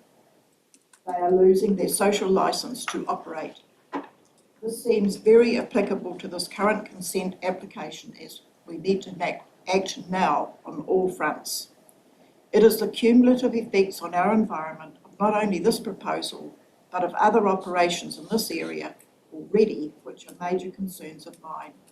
It seems applications are pushing the current law to its limits, which is not helping our efforts to reduce our carbon emissions, methane levels and impacts on soils and water. Mitigation. Some of the concerns I have about the specific impact of proposals included in this application have been outlined by me in my written submission and have been covered in my explanations in general terms in my presentation today. Section 95 report demonstrates that the proposed activities will result in more than minor effects in parts, and the mitigation proposed are not significant enough to mitigate the negative effects on freshwater quality. These aspects of the S95 report highlight the concerns I have and the lack of appropriate mitigation, and I quote, "There is clear policy direction in the PSWLP that water quality should be maintained or improved where water quality is degraded by human activities. The water quality in the receiving environment is degraded. In particular, the Makariwa River at Wallace-town sits on the worst 25% of all sites for water quality indicators, including E. coli, total nitrogen and total phosphorus. As a result, this mitigation offers limited reassurance that it will avoid, remedy or mitigate any actual or potential adverse effects that arise from the proposal." End of quote. Consultation with tangata whenua, local iwi. Consultation with tangata whenua, local iwi appears not to have been undertaken. This is a statutory requirement and needs to be remedied. Maori values around fresh water need to be ascertained related to this application and possibly other aspects rectified. These aspects of the S95 report highlight the concerns I have and the lack of consultation. I quote, "Lastly, no consultation has been undertaken with iwi who hold mana whenua of the area. This is inconsistent with Policy 2 of the NPS-FM and multiple policies within the Te Tangi a Tauira plan. In the absence of detail in the application and AEE of the potential cultural effects of their proposal, I am unable to conclude on the scale of potential effects on cultural values. However, in light of my conclusions above, I consider that there is risk of more than minor adverse effects on cultural values." End of quote. And I wondered, when I listened to what was said today, I wondered why riparian planting has not been done over the whole term of owning this property, rather than only starting now and having to get advice from Te Ao Marama. And I'd be very interested in seeing a report or something on the time that this planting is going to be effective, because it takes a long time for native trees to grow, and I'm assuming that it will be native trees that are being planted.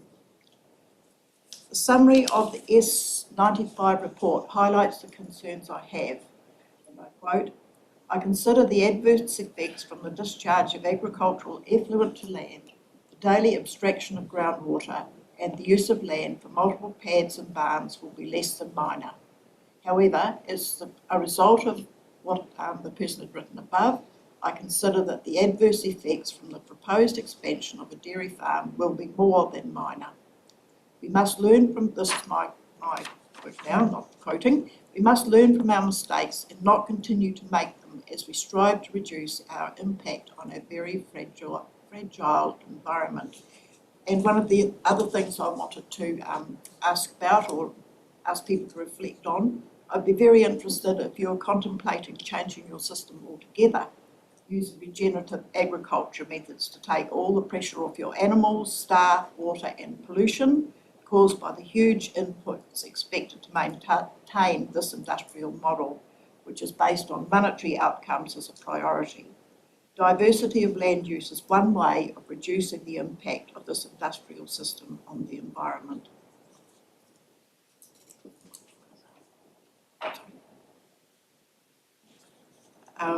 Te tero whakamuri, ki kero whakamua.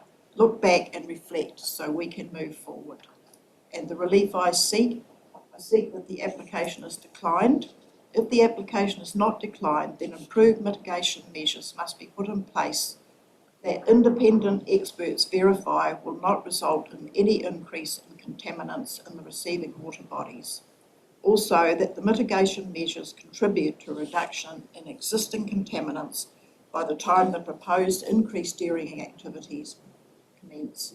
No te roro, naka te roro, ka ora te iwi. From your food basket and my food basket, there's sufficient for everyone. Ringamaria e hoa. Thank you for the opportunity to speak and to you presenting your proposal. Kia ora koutou. Yeah, kia ora, Ms Campbell, thank you very much for that. You happy if I ask a couple of questions? Yes, I'll answer to the best of my ability. Great, thank you. And I take your points about degrading water quality, and I think from my perspective, when I'm looking at the National Policy Statement for Freshwater Management and the direction in the Southland Water and Land Plan, you know, if I come to the conclusion today from reading all the evidence and hearing what's presented to me today, that there will be an increase in nutrients coming from this proposed activity, I do feel that it's my duty to decline the consents. Just to let you know that. So that's the main test for me, whether what's been proposed here will result in further degradation, or whether it will potentially result in some improvement. So just I want to make it clear to you that that's where I kind of see the sort of the line, I suppose, for whether this consent can be granted or declined. Have you read the application in any detail or looked at? I did it all when I did my written submission, but I haven't reread it all. I'm sorry. Yeah, that's fine. You've obviously if you've been up at Otatahi at a tangi, that doesn't give you a lot of time. I mean, I suppose I'm interested, because when I look at the application, they're already allowed at this stage to milk up to 1,000 cows on the platform, and we're having sort of some additional land added in there. I suppose I'm just interested as to what your sort of key concerns are around this intensification, if you can explain that a little bit. I think in my written submission I wrote about things like the risk of cancer. Yeah, and it's the memories of things everyone keeping on thinking, I'll just push the boundary a little bit more because the law says this. And I think we've got beyond the law now. We're looking at the whole ethical and moral values that we have for water, and especially under Te Tiriti or Waitangi. There's a lot more. We're going to have co-governance of water. We're already started on a co-governance of health, and it's a real indictment of us here in Southland. I'm not sure if you realise, but there's research going on that links bowel cancer to the levels of nitrates in water. And we, as a region, have to have a charity hospital to do colonoscopies now, because our hospital can't cope with the number of colonoscopies we have here. And this really concerns me. It's farmers killing farmers. We had Greenpeace down recently testing the water, all water or farms, and some of the levels of nitrates in that water were just way beyond the World Health Organisation's recommendations. And we haven't seen the impact of this yet. It's going to take years to clean up our waterways, and we keep putting more in without acknowledging what we're doing to people and our children and our grandchildren, the people we want to take over these farms, to farm, following on in the traditions we've had.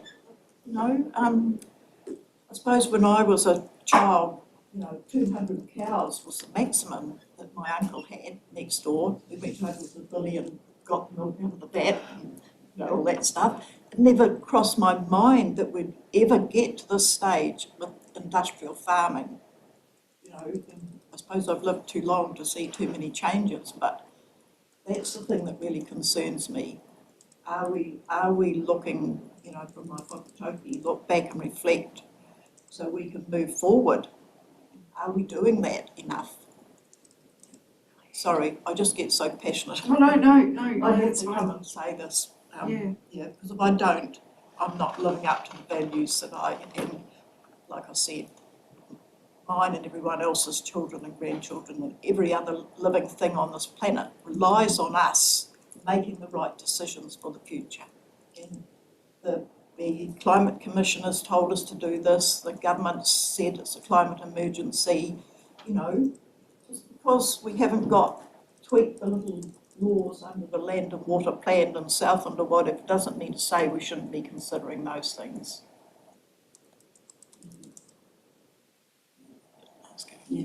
Do you mind if I'm a member of Collection Mirahuku since the birth of Collection Mirahuku and a forest and bird member as well as a sheep and beef farmer on a hill country property.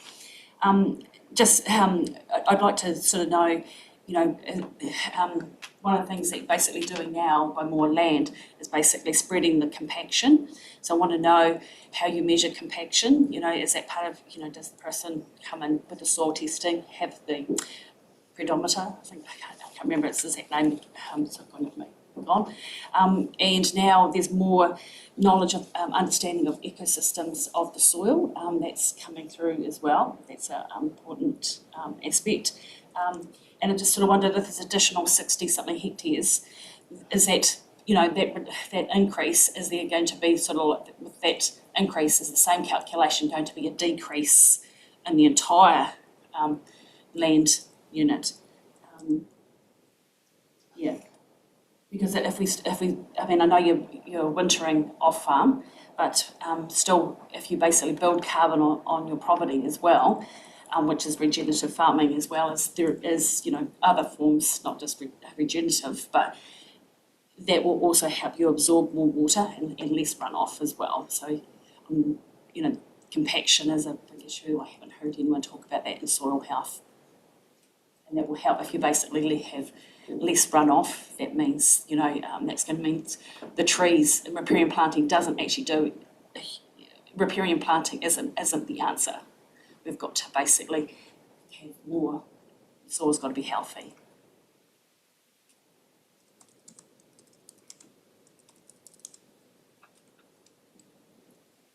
Thank you. Thank you. I did add my name to that? Yeah. Robina Johnson.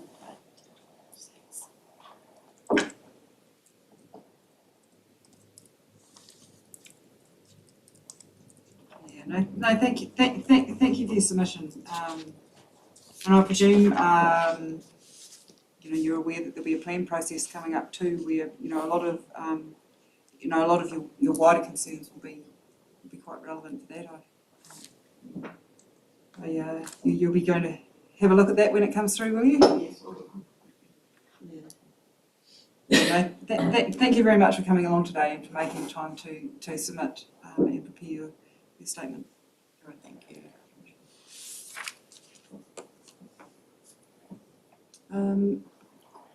Just looking at the time, Ms. McRae, are you happy if we box on with some questions for you now, or are you thinking you'd prefer to have a break first? No, I'm okay. Right, I was thinking we'd sort of break around midday, so we'll just see how we're tracking then. Yeah. Maybe that we can sort of get through some questions for you and then break for lunch before discussing conditions.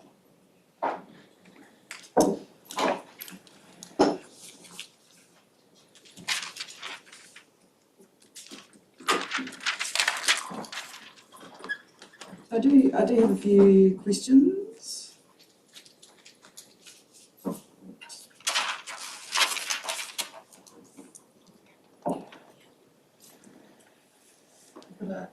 Quick wee summary that I've just written up while I've been here, just covering probably some of the questions that you have had for other people. If you want me to, Yes, that'd be great. and I tend to talk too fast, but don't worry, it's written down. Okay. So just had a quick look at the current consents, and they were granted in 2014 and they don't expire till 2024. So that's it's actually Okay, so 2014. September 2024. With regard to the non-compliance, so yeah, I just noticed my section 42A is missed compliance history section, so not sure how that happened, but anyway, the applicant does have excellent compliance history except for 2 instances where in 2016 and 2020 when there was a green stream on both occasions, and on both instances formal warnings were issued. And applicant's right in saying that the senior investigator, he did mention in his 2020 enforcement memo that the offenders were very remorseful and very cooperative. So he did write in that, and if you want to see that memo, I can get it for you.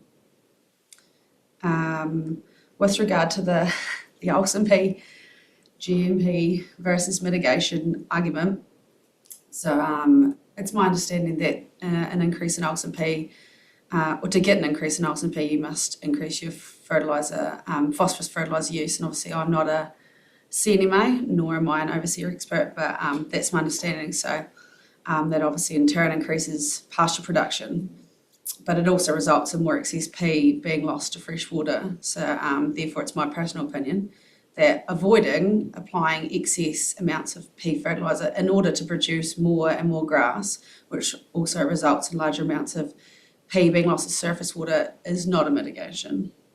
Avoiding contaminant losses to water is a GMP. It is something that should be happening. So, and I note in Ms Hunter's evidence, it says that overseer doesn't consider reducing Olsen-P as a GMP, but overseer is also not the only determinant of what is a GMP and what's a mitigation. So the best example of that is I would consider like building a winter barn or having off-paddock facilities such as pads. I'd consider those mitigations. You don't have to do them, but they're going above and beyond. They're really great, right? But these facilities can be added into overseer. So they can be accounted with an overseer, but I still consider them a mitigation. Same with removing beef cattle. I consider that a mitigation. You don't have to do that. If you wanted to keep your beef cattle and still apply for a Rule 20 consent, then you could. But beef cattle can be removed and inserted into nutrient budgets. So again, I'll consider removing them a mitigation, but they're also present in overseer, but they're also a consideration within overseer budget. So yeah. There was talk about what would and wouldn't happen if the application for Rule 20 had not come in, if it had just been a status quo renewal of a discharge in water. And so the reduction in fertiliser would have still happened because there's now a regulation that says you have to, from the 217 down to the 190. So that still would have happened, obviously resulting in an improved water quality. Same with the barns, they still would have happened regardless of the current application to expand. They're there, they are being used, they require consent. But I cannot say with absolute confidence that a decrease in intensive winter grazing or the removal of the beef cattle or the riparian planting would have happened with just a status quo renewal, because those are not the sort of conditions we would put on a discharge permit or a water take permit or a land use for barn to use the pad. So yeah. You asked about section 124. So it's my professional opinion is that this section does apply to the discharge permit and the water abstraction permit only. So the renewal of those, sorry. The discharge area is not increasing and the water take is not increasing beyond what is authorised by the current consents. Additionally, the groundwater abstraction zones, so that being the Lower Ariti and the Makaroo, depending on what plan you're running with, are between 4.9 and 20% allocated. So therefore they are not considered over allocated. So yeah, it's my professional opinion that section 124 does apply to those permits only. And obviously not to the brand new land use permits.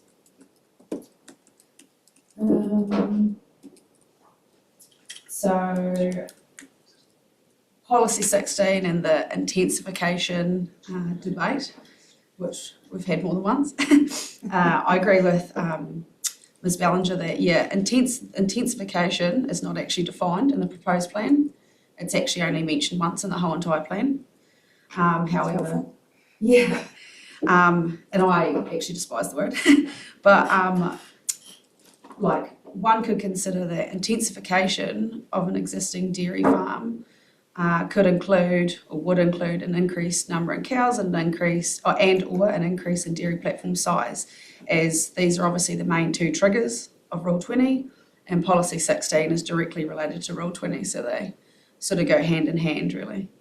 One could also argue that increasing both the dairy platform and cow numbers at the same time, which results in a drop in stocking rate, which is actually the case in this application, could be considered de-intensifying. So I know the applicant said that they've gone up to 900 something cows, but just run through a quick compliance history. And when they had a compliance check in 2018, and that it was recorded as they had 810 peak milking cows. So same in 2020, 810 peak milking cows. So that divided by their current platform gives you 3.16 cows per hectare. If you take the authorised 1,000 cows and divide it by the platform plus the mule block, you get 3.15 cows per hectare. So only a small decrease, very, very small, but not an increase. So yeah, that's how I interpret intensification. Yes. Oh, you questioned the water conservation order areas and whether they include tributaries. So I've just got the water conservation order in front of me, and Schedule 1, which applies to the prohibition of damming, fish passage, or maintaining fish passage, maintaining water quality. That applies to the main stem at Rocky Point. I'm unsure where Rocky Point is, but the fact that it says main stem tells me that the main stem does not run through this farm.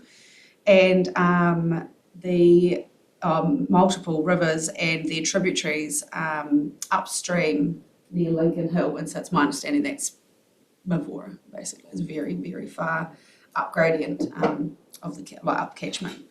And Schedule 2 talks about, again, maintaining fish passage, and this is a reedy river downstream of Rocky Point to the Wallistown Bridge, so that's obviously much further down the catchment, but again, the main stem and Dairies has tributaries, so it would be my understanding that no, the water conservation order does not come into play here. Excuse me, Commissioner, I can tell you that Rocky Point is south of Lumsden. Okay. Just south of Lumsden by the Josephville Hill, so it has to go, the Areti has to go round Josephville Hill at Rocky Point to get into the Dipton area. Yeah, Right. so, Okay, thank you for that. And there was conversation about the Policy 16 where it says generally do not grant if the adverse effects cannot be avoided or mitigated. So it's my professional opinion that the adverse effects cannot be avoided due to the nature of the activity that's being applied for. However, I consider that the effects can be mitigated through both the decrease in modelled losses and overseer, along with the additional measures that have been offered and would subsequently be conditioned if consent was granted. Those measures being the decrease in intense winter grazing area, the protection of that main CSA that feeds the only waterway on farm, so the protection being fencing and planting, the riparian planting of that main waterway, the removal of the beef cattle and the off-paddock facilities that the applicant has, which is the pads and the barns, which protect soils during a time of the year when compaction, pugging and runoff is high.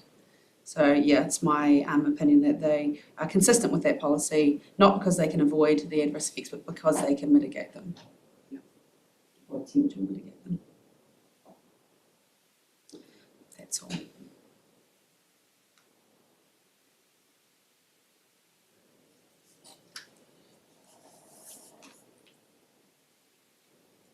Well done, you've probably covered off quite a few of my questions with that summary. I'm sure I've still got some other ones though.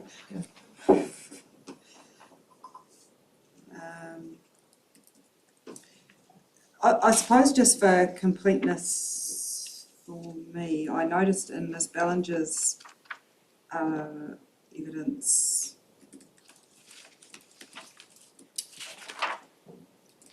the right one here. Just make sure I have. at her paragraph 29, when she talked about the 42A report, there were a couple of things in there where she questioned that there may have been some errors in your 42A report. Yes, absolutely. Yeah. Have you looked at those? Yes, she is correct. She's correct with that. I clearly hadn't had enough sleep or something. Those are errors from a very similar previous application. I wondered if that might have been the case. Yeah. No, Ms. Ballinger's 100% correct in what she said there.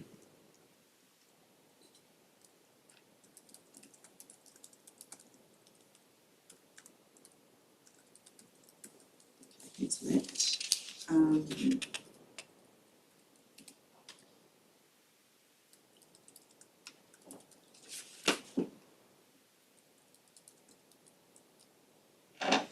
So you've covered off that you think that the reduction in Olsen P is you consider it to be GMP. Yeah, I just I don't see how so reducing it. I know it also reduces pasture production, but it reduces pea losses to freshwater. So I don't know how applying more and more, because there's no cap on it like the synthetic nitrogen, applying more and more to produce more and more and more grass, to have such an intense operation is a good thing. Because the more you put on, the more that is going to be lost to freshwater. So pulling that down is in my head, a GMP. It's something that should be done. It's not above and beyond. It's something that just should be done. Or it's expected.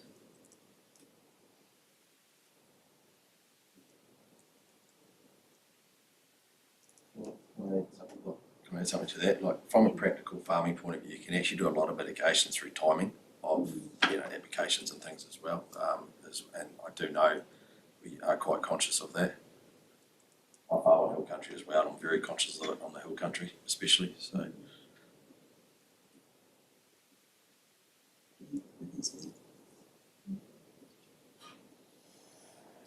And yeah, you've covered off section 124. That was one of the things.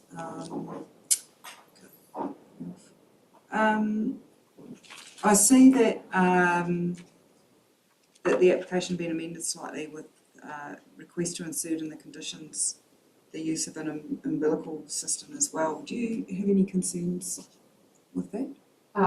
No. I think that the effects, or whether those be adverse or not, of the addition of an umbilical system are the same or similar as a slurry tanker. They're virtually very, very similar methods of discharge with similar effects. So I don't have a problem. Commissioner, that was requested actually by us as farmers, probably more on a technicality. If someone turned up, like it's again about trying to do the right thing, so we just thought to cover all bases, that's why we asked for it. So thank you for your support, Jake. Turning to your section 42A report, in the rule classification, so page 5.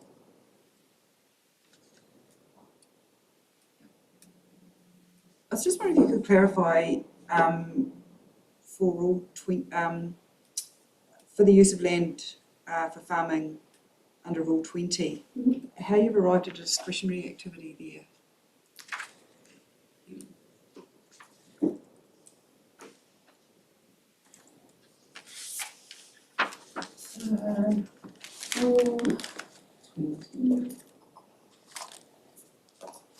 So,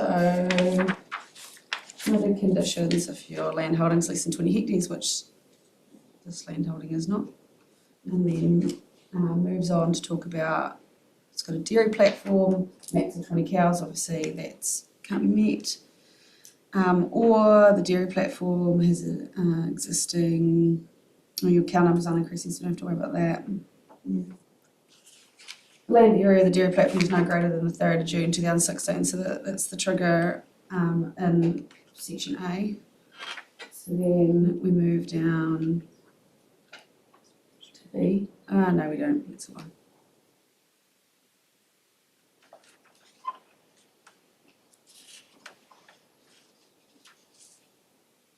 We move down to I suppose I looked at that rule and I thought it only seemed to pop out with things either being permitted, restricted, discretionary or prohibited. So I was wondering where the sort of full discretionary activity came. Yeah, so the application can't meet D, which is the restricted discretionary section, because an assessment that shows that the annual amount of nitrogen, phosphorus, sediment and microbiological contaminants discharged from the landholding will be no greater than what was lawfully discharged annually on average for the previous 5 years.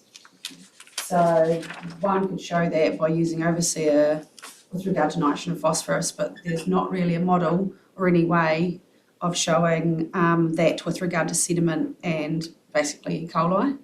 We can use phosphorus as a indication, because we know phosphorus and sediment go hand in hand together, but it's only an indication. It's very hard to be able to prove that. And so you move to E, which says if it's not permitted, restricted, discretionary or prohibited, it's discretionary, which is where we sit. Very, very hard to meet that previous 5 years for all those indicators, basically. Yeah. So that We've kind of set farmers up to fail with that. right. Okay. But So right, so because it can't meet D Roman numeral 2.1, it's not restricted discretionary. And it's not permitted and it's not prohibited because they're not farming over Right, 800 okay. metres. Yep. Above sea level. Okay, thanks for that. It's one of those complicated rules. Yes. I don't disagree. No, that's good.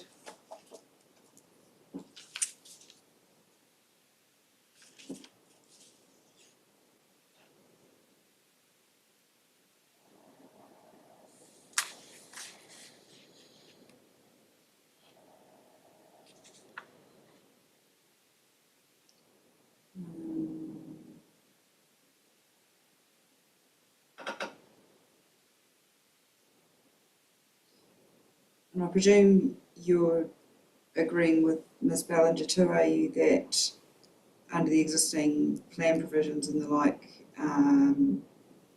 up to 1,000 cows could have been milked without additional consents, or would that have triggered that aspect of Rule 20 that we were just discussing? No, yes, they could have farmed 1,000 cows on their existing platform. Obviously, the stocking rate would have been very high. Yeah. And obviously, probably a large amount of supplementary feed would have been required. But it is doable lawfully because their consent was issued in 2014. So that's prior to 30 June 2016 with that 1,000 cow limit. So yes, they could lawfully do that.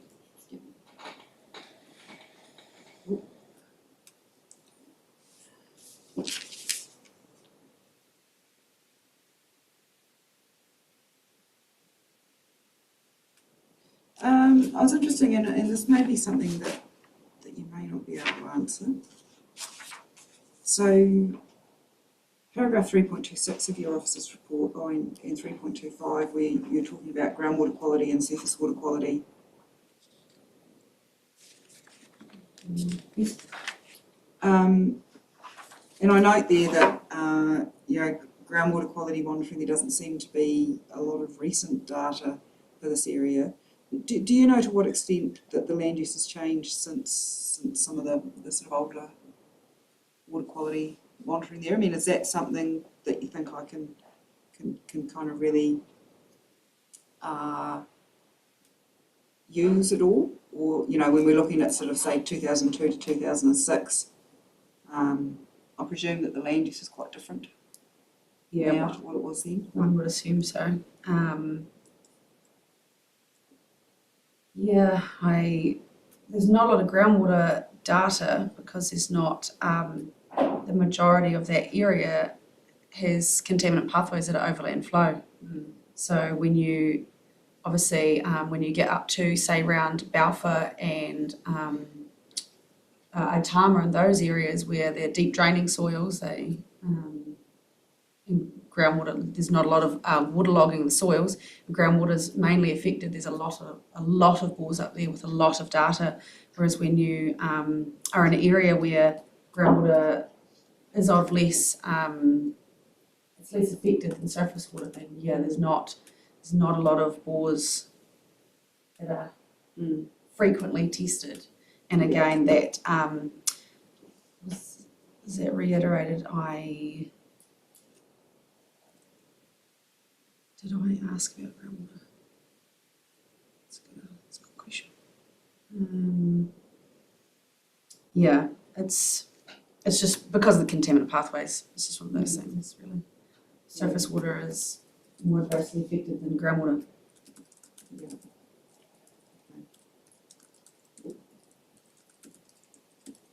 Oh yes, and I did question council senior scientist in chemistry whether putting in a groundwater monitoring bore or using one that was already on the property would be appropriate in this scenario, and he's noted that given the physiographic setting of this property in the past groundwater monitoring results, I would not recommend including a consent condition that stipulates groundwater quality monitoring. And I would say that's purely driven by your physiographic setting, which is overland flow. Yeah.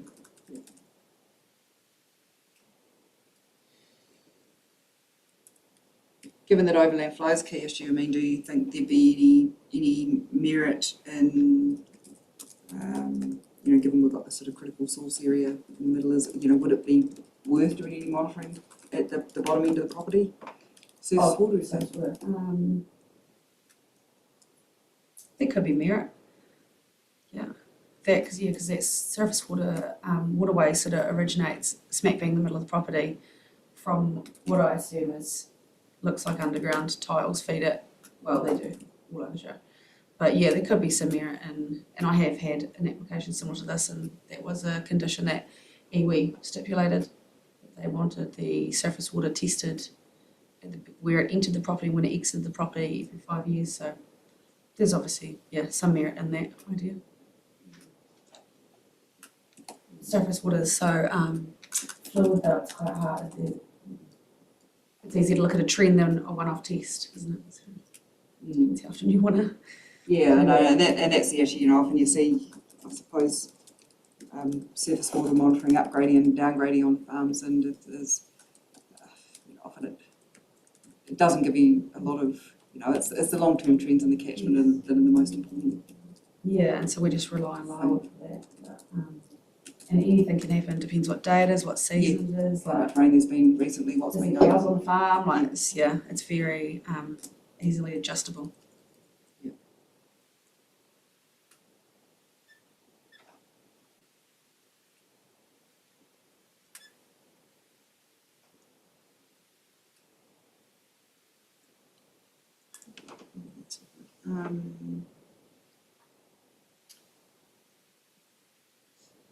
I mean, how, one of the things too that you sort of touch on in your report, and I, understand that overland flow is the key concern in tile drains. How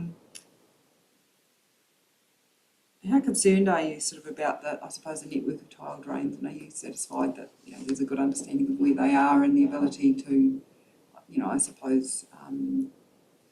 discharge effluent away from them, that sort of thing? I mean, is that, I know there are, I think there are conditions on the effluent consent about making sure that there's no discharge over tile drains. I think I saw it as either in the application or in your report.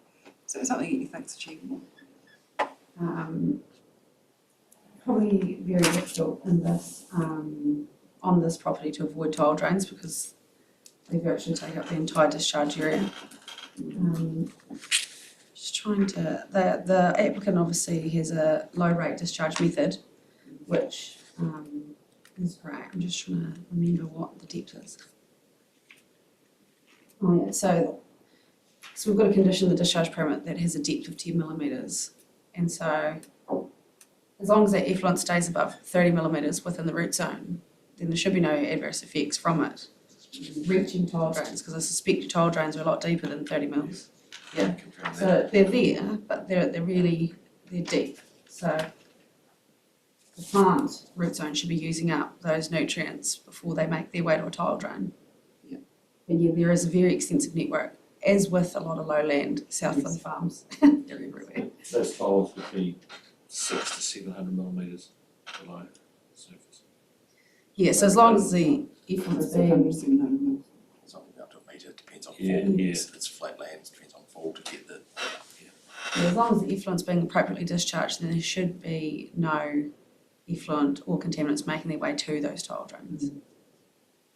'Cause, yeah, that's going to happen if the soil moisture is above capacity. That's when it's going to happen, and that's when effluent shouldn't be discharged.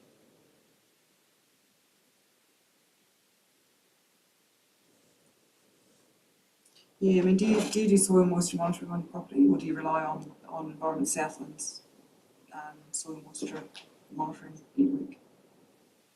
you talk about rainfall. Yeah, well, soil moisture, yeah. So, We don't have one ourselves. We don't have one no, ourselves, no, we just no. use the Environment South websites, Yeah. and there's plenty of points around. yeah, no, I've seen that, it does seem like quite a useful tool. A lot of regions don't have that network for farmers to be able to use, so it's good that it's available down here.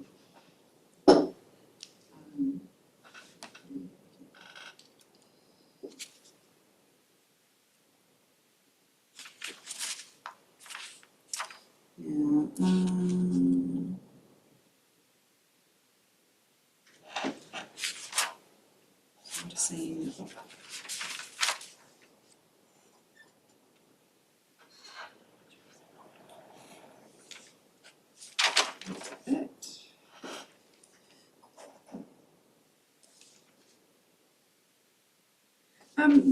Just one question too.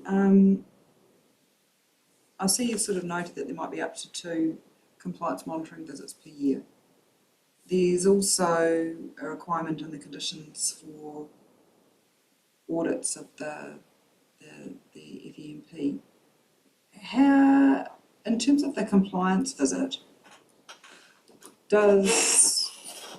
will the compliance officer look at some of the key mitigations that are in the FEMP, or will that be solely focused on the conditions?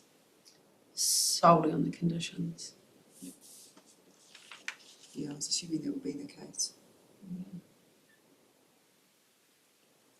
Those auditing conditions they've been around for a couple of years now, but because the nutrient limits are on a 4-year rolling average, we haven't come to a point yet where the 4 years is up, because the Law 20 was introduced in 2016. It took a while to get applications and get them granted, so it won't be too far soon where the 4-year rolling average will kick in from previously granted consents, but yes, we haven't had to utilise those conditions yet, Yeah. or assess those conditions, I should say.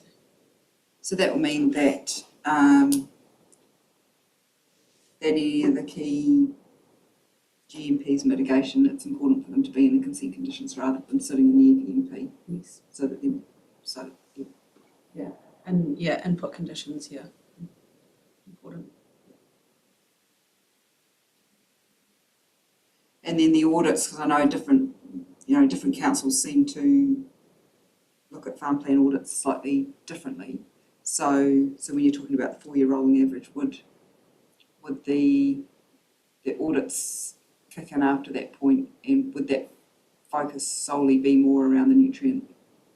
I think it would probably cover everything. It would cover how effective the mitigations are being, because there's the high, medium and low threshold for how are the mitigations working, how effective are they, have they actually been implemented. But that's also why we put the mitigation conditions in there, so and the conditions specifically stipulate that the applicant has to provide evidence of actually undertaking that mitigation and submit it to our compliance team.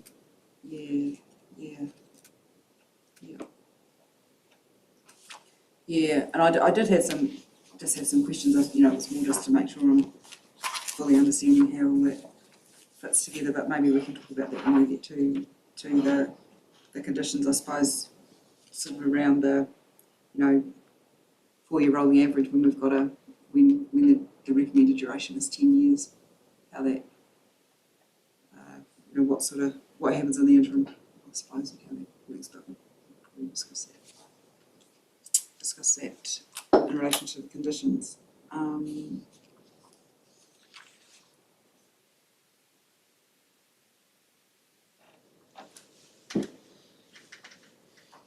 Just seeing if I've got anything else in here.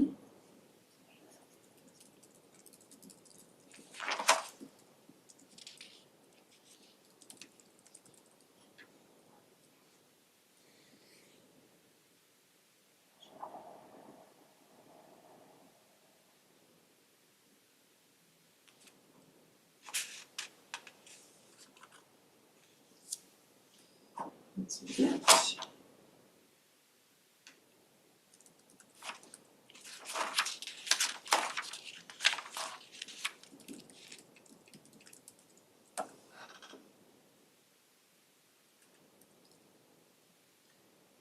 I would assume, just in relation to policies 15B and 16, that the water quality doesn't meet the Appendix E water quality standards.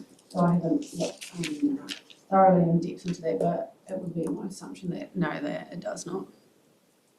Because I don't know if there's any lowland water surface waterways that meet those conditions.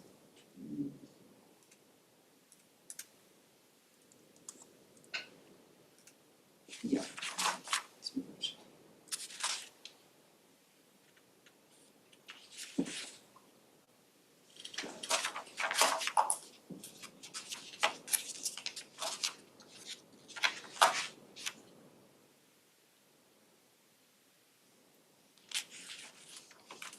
I think all the questions I've got in here we've largely covered.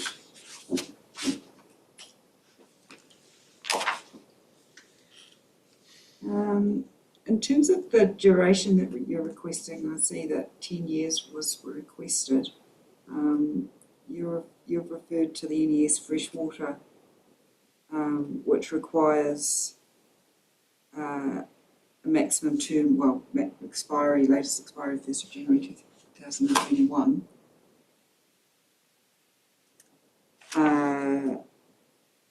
You've been referred to, in the last paragraph of your 42A report, have an expiry of no dated than 31st of December 2030. So you're recommending a common expiry date of 31st of December 2030. I suppose I was just wondering where that came from, and I didn't look back at the NESF myself there, but so 31st of December 2030 is recommended duration. So that comes from regulation 24. Yes, so irrespective of, so that you're suggesting that all the consents should have a common expiry date. Yeah. Which is one of the main things policy 40 talks about. Regulation 24 says the term that ends before 1 Jan 2031, so obviously the day before that. The day before? Yeah. We could, you could unbundle them, I guess, and give some consents a different date, but it doesn't really make much sense because they all run hand in hand, so they're all a common activity. Yeah.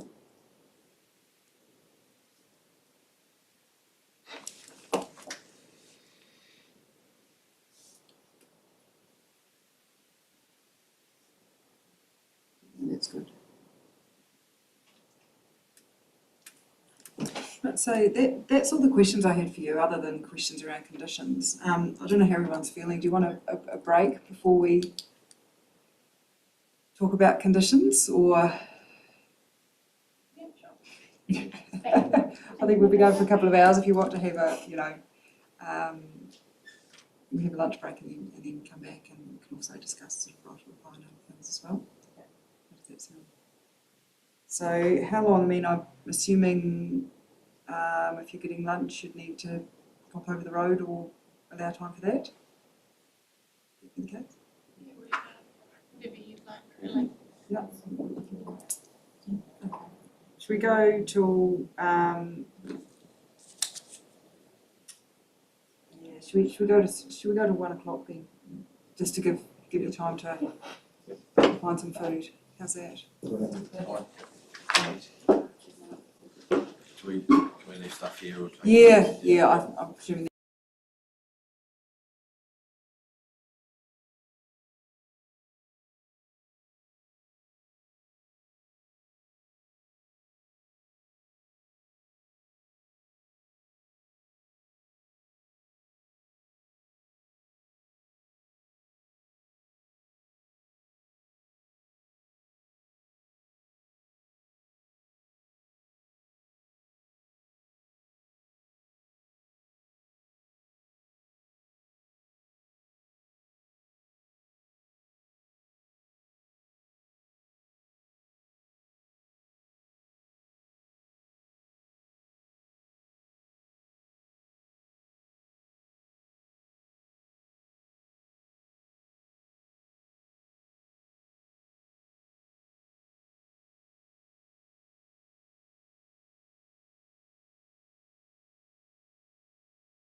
Thanks very much for being back on time. I hope you all had found something good for lunch.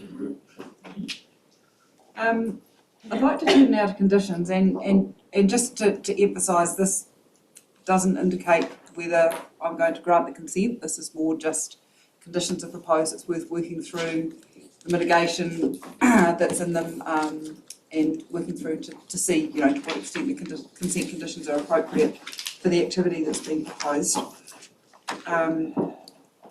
Now, I'm reasonably relaxed here if, while there'll be some questions in relation to submissions that I'll probably direct at someone in particular, I'm interested to hear, views, particularly, I suppose, from the applicant as to whether, as to the practicality of some things, or whether there's ways in which the conditions can be strengthened to make them maybe more usable, but while still bearing in mind that the idea is to, that we're trying to manage the effects. So if we look first at, might as well go through them in order. So number one is the effluent discharge permit.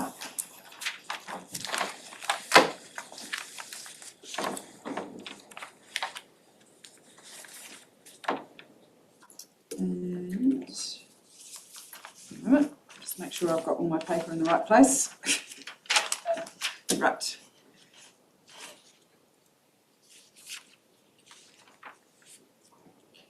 So one of the, and some of my questions might be a little bit more structural and some are more sort of around what's in the conditions. But if we look at condition 3 of that effluent permit, I suppose I was looking at the main introduction to condition 3, and then there's the bullets A to F below as well. Couple of points. One around the structure of the condition. We've got what the application should be the activity should be limited to in those bullets A to F. But the introduction to that condition also says what the consent authorises. There does seem to be a slight disconnect there. Are they both needed? And I suppose I'm referring there to, if we look at bullet E refers to the, the carving pad, but we've got feed pad effluent in the introduction to that condition. There's a little bit of a disconnect between what's in the bullets and the terminology used and what's up front. And I'm interested, Ms. McRae, if you think both those parts of that condition are needed, and if so, if there's a way we can maybe tighten it up to make those a little bit more consistent. Yeah, I guess it's just a template that we've always had. Yeah, and I'm assuming that's the case. I was assuming that would be the case. But also there should be a bullet point about the size of the silage leachate, like the silage bunker as well. Now that I look at it.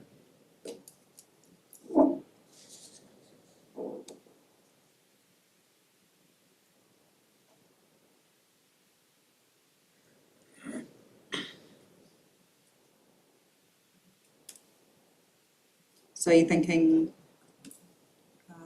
because also I suppose should the umbilical system be added in there too, where it talks about. I've just added that. You just added that. I just added that into the purpose and that condition, and I suspect there's probably other places it needs to go on as well. In 5B. Yeah. Also.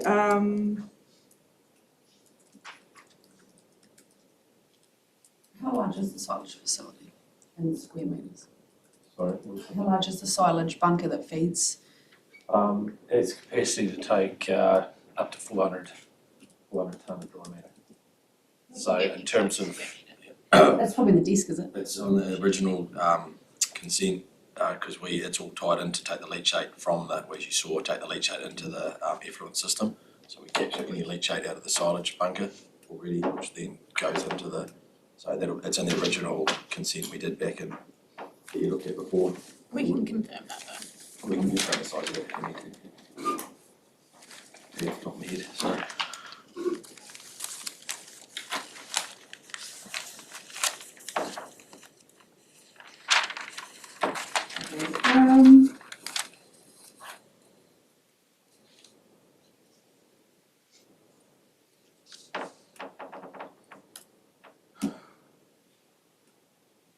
Should, just bullet D, I mean, should we be saying up to 213 hectares as per the plan? Or, I mean, it's probably semantics, but I was just saying it's sort of, I Yeah. suppose, Probably around up to 213 hectares as per plan attached, yeah.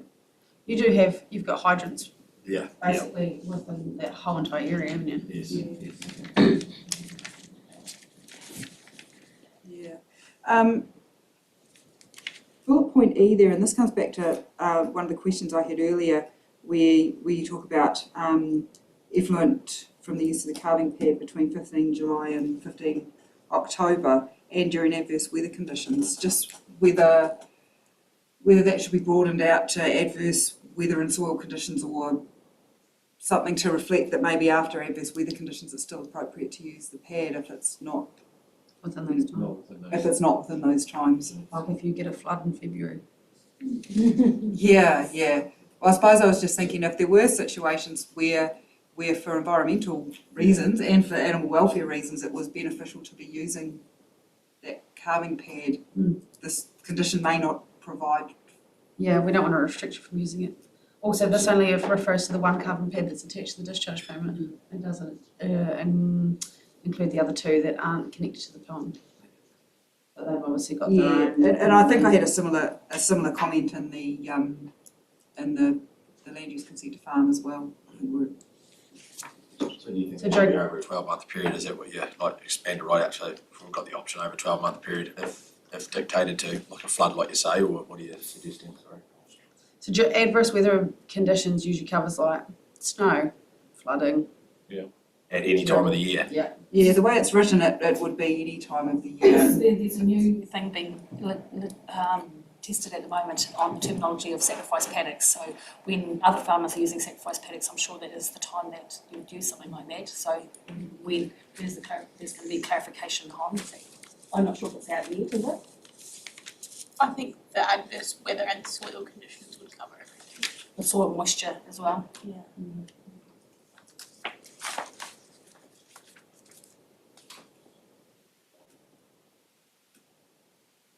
As long as it's worded clearly, because we've got to explain this to staff on farm, it's just so, it can be understood. I know you have technicalities and things like that, but we've got to apply it to all staff of differing levels of vocabulary, abilities and stuff like that. So, yeah, as long as it's worded. We don't want to restrict you from using a Yeah, facility yeah. that's good for the environment. Yeah, exactly. So I'm just conscious that as long as we can explain it in Like adverse that's weather even layman's term includes, to all the staff and things who are managing the day-to-day. That's my only concern. adverse weather conditions also includes like a drought. Okay. Like if you run out of grass and you need to feed them silage, Okay. Right, anything that's adverse, out of the norm. Yeah, I mean, I suppose the other option would be to say, to leave it as adverse weather conditions and the advice note could say that this includes, sort of soil conditions and paddock conditions resulting from, I don't know, from adverse weather events. I don't know, like I can't imagine a scenario where a compliance officer's going to turn up and be upset that you've got cows on a pad. Yeah, that's what I'm thinking too, but But you might end up with a sort of, non-compliance with no adverse effect or something like that. You'd still potentially have it marked on the non-compliant. So I've got during adverse weather and soil conditions. Do you want to be okay with that? I'm okay with that. Like if the weather's fine, so you can be better. And I just had a question about bullet F there. Don't worry, I'm not going to go through each condition in this level of detail. But I was wondering how that links to the discharge of effluent. So that comes directly from the NES. So the freshwater regulation that's been triggered in the NES talks about the discharge of contaminants into or onto land associated with the use of land for that wasn't dairy farmland or whatever it is. So instead of giving them a separate discharge permit that literally has one condition in it, Yeah. we've just slid it in there. And this is because under your plan it's land use consents rather than Yeah, so the discharge permits. yeah, I've struck that before actually. yeah. following discharge of contaminants is, well, so it's the discharge of the discharge is associated with the conversion of land, blah, blah, blah. Discharge is into or onto land, including in circumstances that may result in the contaminant entering water. So it's the way the NES is worded. It's they get a land use and a discharge for the conversion of land on a farm that wasn't dairy farm. And yeah, if we give them 2 discharge permits, that's 2 lots of annual fees and 2 lots of everything. Yeah. Should the purpose for which the consent is granted be broader to reflect that? Yeah, we could. Or I'm just thinking for all intents and purposes other than that, the consent is just for the discharge of effluent. So we want the purpose to be changed, so it's to discharge agricultural effluent to land from up to 1,000 cows via A, B and C, and the discharge of contaminants associated with the use of land for dairy farming. I might cover it off if you're thinking that this is authorising the NESF. Yeah. We could get rid of the via pods, umbilical and slurry, because that's obviously dealt with later in the purpose, and just have it discharge of agricultural effluent to land from up to 1,000 cows and the discharge of, so it's not really long, is it? Yeah, if that was broader, it would probably cover it, and then it would be clear that the NESF discharges would be included in that. Yeah. Otherwise, yeah.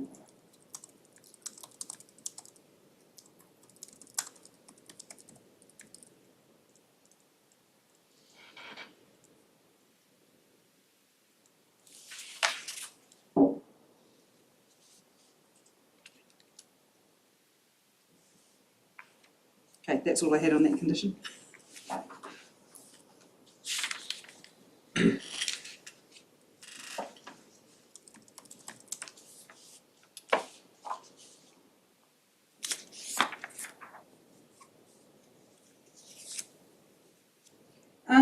Just a question on condition 9, and this may be my own ignorance, but it says dairy shed effluent collected during 6 June, 24 July, other than slipped cows. To be honest, I have no idea what slipped cows are, but someone might be able to answer that one for me. Cow miscarriage. Oh, okay, right, okay, there you go. Yeah. So would the dairy shed still be used within that time? That's not. If a cow slips for animal welfare, Yeah, obviously you'd still be milking. you're still going to Okay. milk them. So, but Okay. you're talking like, I don't know what percentage you would get, but you're talking probably under 10. I'm guessing for over a winter period. Like, but it's more around that animal welfare Yeah, okay. issue, I think. Yeah, if they have a miscarriage, then Yeah, you obviously got to do that ease it off, right. but yeah. Hopefully that doesn't happen because. Yeah, okay, no, that's unclear, I was just unsure about that one. Could change slip to miscarriage if that helps. Oh, no, I mean, others would, I'm sure others would understand that more than me. That's fine.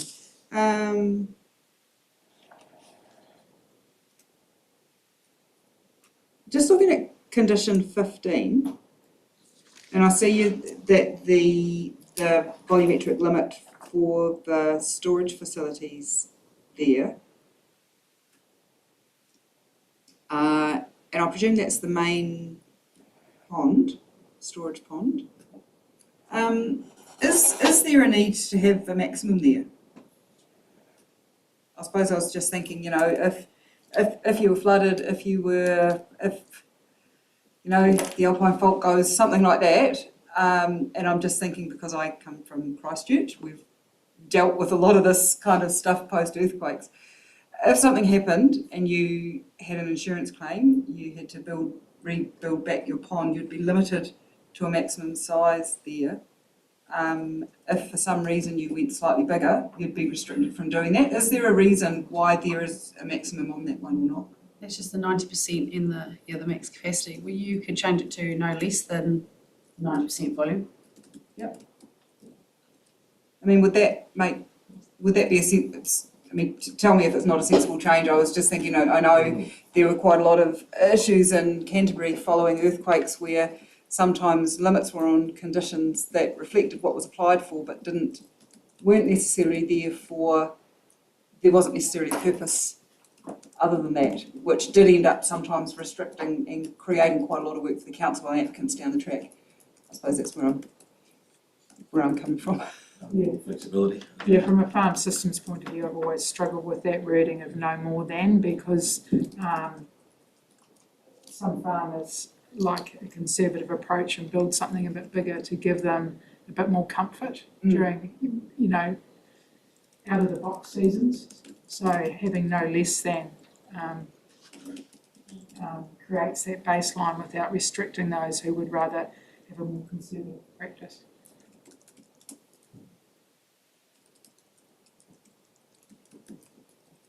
Yeah, we had a few lessons out of the earthquakes, to be honest. Including always look for where the exits are. But that's the only questions I had on the effluent consent.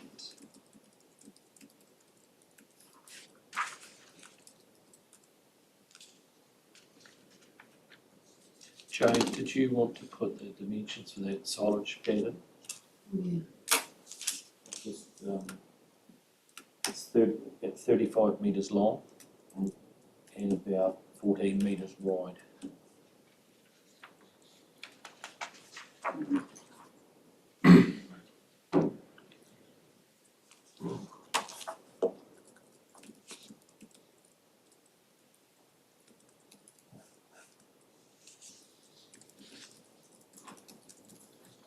And I presume, Ms McRae, you were happy with the other suggestions on that consent from the applicant? So conditions are just umbilical and slip Yeah. covers, isn't it? Yeah, no problem then. Yeah. Okay.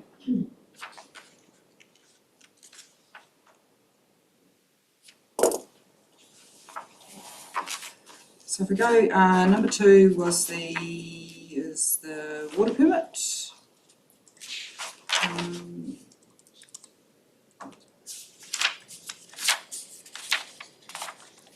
My only question in relation to that consent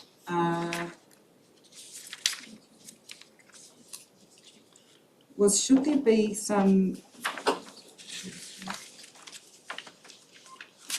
there doesn't seem to be much of a limit there on the use, and I suspect that the limit is sort of implicit through the volumes, the rate and volumes that are on the consent. And I know that the accompanying permits do have limits, but is that normal practice to if you had a water permit that didn't have another suite of consents with it, would you normally have something on there around the use? Not necessarily. Application. Right. So you wouldn't say to stop drinking water in dairy shed wash down for up to 1,000 cows or something like that. That wouldn't be standard. No. It's got the purpose. Yeah, I see the purpose there. Yeah.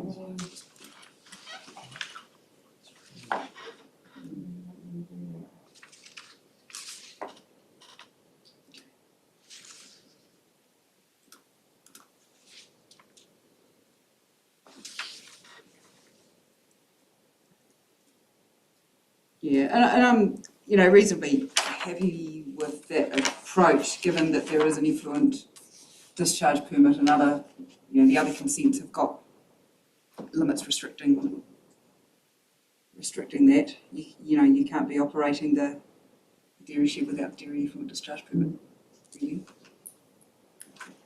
So that was the only comment I had on that one.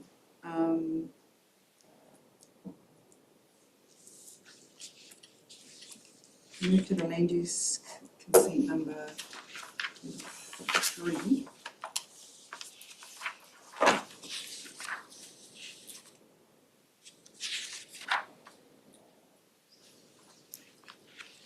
So looking at condition 1, and I see the use of land for 3 calving pads for up to 360 cows combined.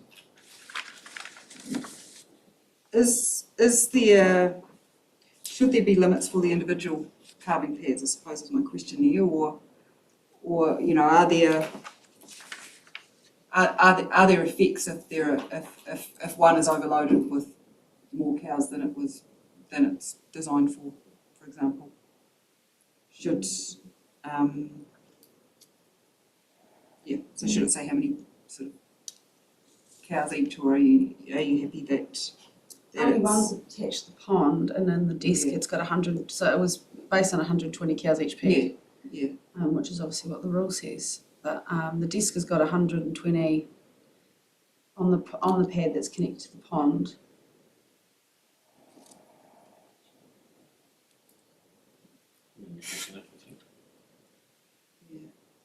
Like, you're not gonna go put 360 on one pad, are you? I mean, I'm assuming there's Physically a can't. no, you're not going to fit lots on anyway. You've been 120 over it. Yeah. What I'm thinking is that there's one that's big, it's a bit small that you wouldn't put. We can only put so many in each one to accommodate it. And it might not be 120 on each pad Yeah. perfectly because they're different sizes, but it might be, 110 here and 130 there. Exactly. Probably the one at 777 and one on the main road, the big loafing barn. Yeah. That would be the biggest area. Yeah. Would you want to? Yeah, I do want to Big restrict it. restrictive, I don't want to restrict it. So, So you don't think there's any benefit in? Doesn't really matter. No.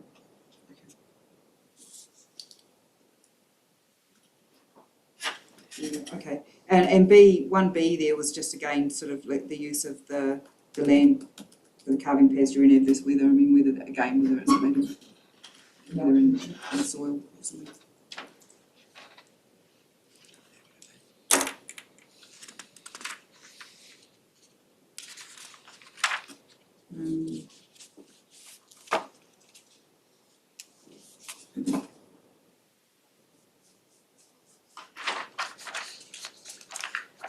So that amendment to 4A that was suggested from 50 to 30 metres, comfortable with that? yeah, That was for it's one of those calving things. pad number 1. It is where it is, I suppose, isn't it? Yeah, and I've seen it, and it's a decent enough distance. There would have to be a colossal mess up for something to make it that way. All the way.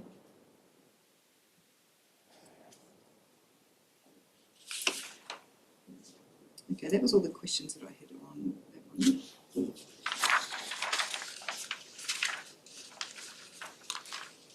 Unless there's anything else that's come up with anyone through discussions today.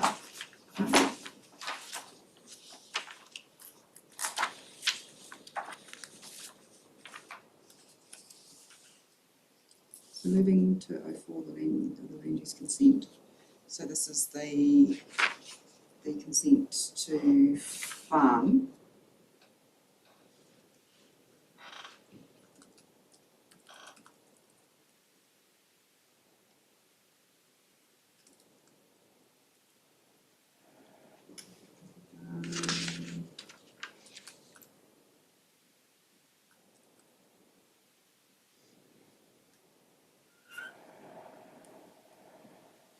I suppose the suggested amendments for condition 4 there. So are you comfortable with those? Yeah. Yeah.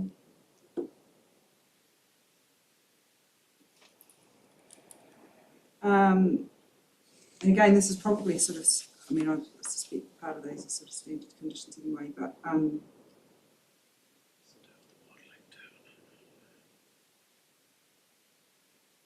Yes, we're changing it from R1 heifers to dairy support cattle.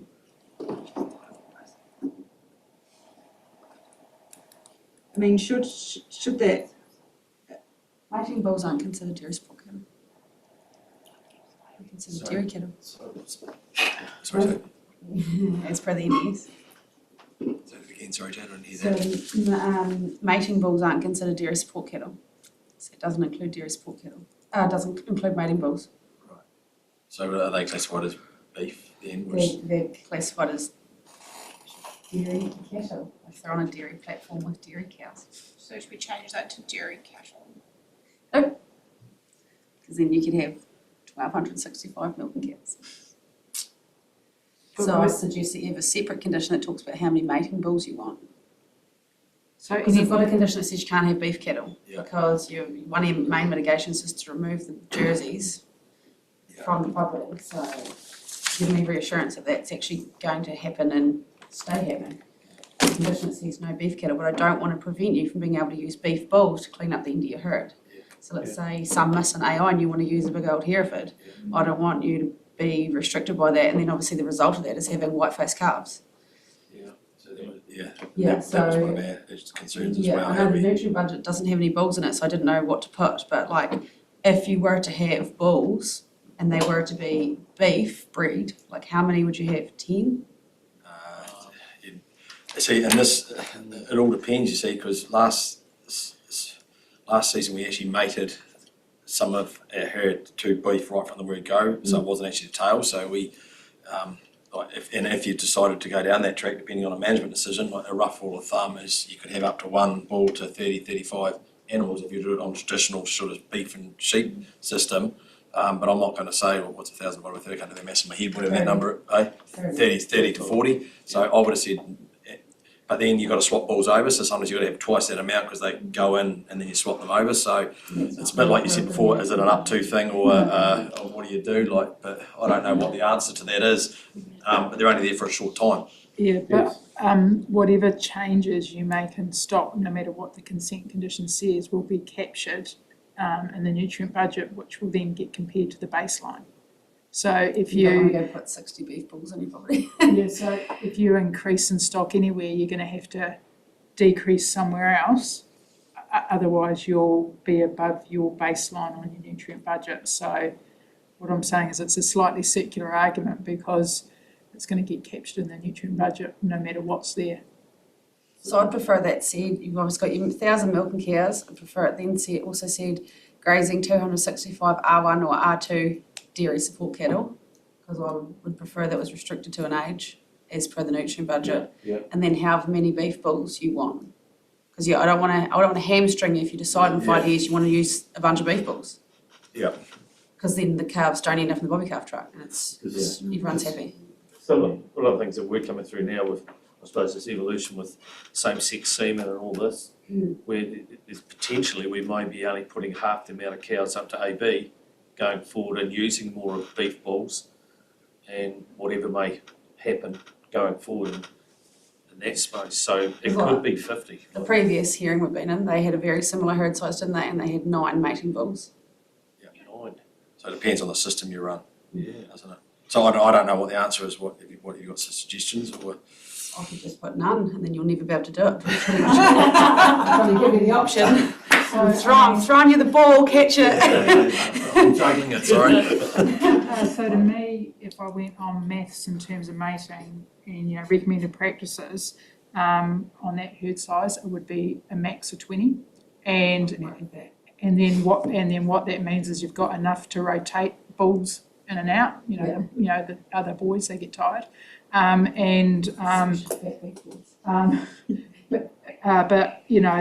it does come back to the point. Whatever's there will get captured by the nutrient budget anyway. Yeah, so I'm not overly concerned about it. I just don't want to. So 20 problems. Yeah, 20 would be in my mind a realistic number. Oh, it's probably a bit light, I think. Right, okay. We run the beef farm, we run the dairy farm.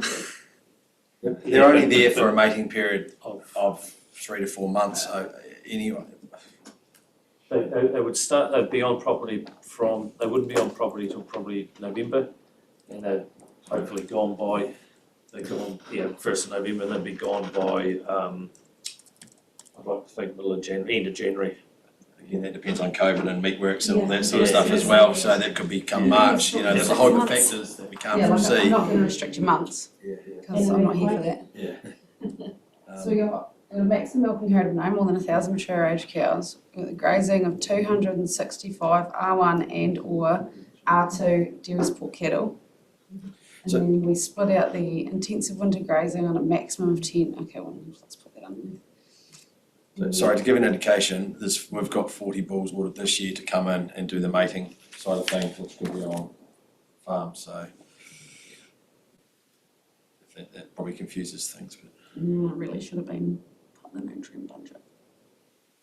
nutrient budget back in December last year. And so the milking herd, so the 1,000 milking herd drops down to 100 between 1 June and 20th of July. The bulls stay? Bulls won't be there. Yeah, because at this point it says the grazing of the way it's written, the grazing of 265 R1 or R2 dairy support cattle could stay on the property too. Yeah, so that's young cattle. So they're the young cattle. Mating bulls aren't considered. Mating bulls aren't considered. Well, when there's no dairy cows on the platform in June, July, they would be considered dairy support cattle, actually. But there only are R1s and R2s, so Yeah. if you want 10 R2 beef cattle, then freezer's going to look good. Do you know what I mean? That's allowing you the ability to have, let's say you want, 2 cattle beasts eventually, but it's specifically around the mating bulls. Yeah.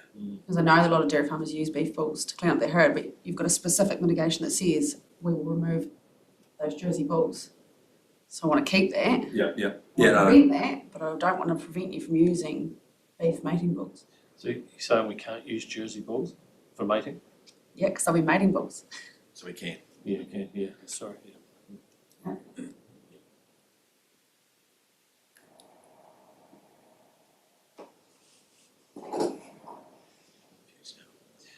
Happy if you want to think about that one. And, Like, we need to do what we need to do to be.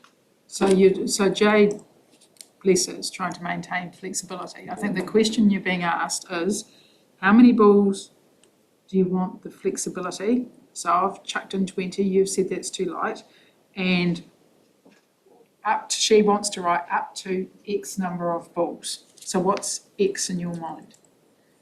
To me, it's a total of 40, which could be a mix of Jersey and beef. Yeah, And no, it could be It 20 doesn't matter what, I don't think it matters what Doesn't bull they matter, are. so It doesn't so matter just, what it's breeding for bull. purposes. Yeah. Geez, you've got some lazy boys. Yeah, but we only AB for 4 weeks, Okay. so that's what we're paying for this year. Okay. How long is your calving? It's for forever and ever. No. No, only the 15th of October. Yeah, it should be done As before per that. the consent. But you do realise with that, if you had 40 bulls to make, you would have to reduce somewhere else to make your nutrient budgets still be coming below the baseline. Yeah, which is either in that young stock or Yeah, milking so, cows. you can't Yeah. have it always. Because you're going to have your nutrient limits that come directly out of those Yeah. nutrient budgets, and those bulls aren't in those nutrient budgets. So you put those in, and those losses are going to drive those losses up. Not a heap, like not dramatically, but it will. Yeah. So to then be compliant with the next couple of conditions down, something's got to give.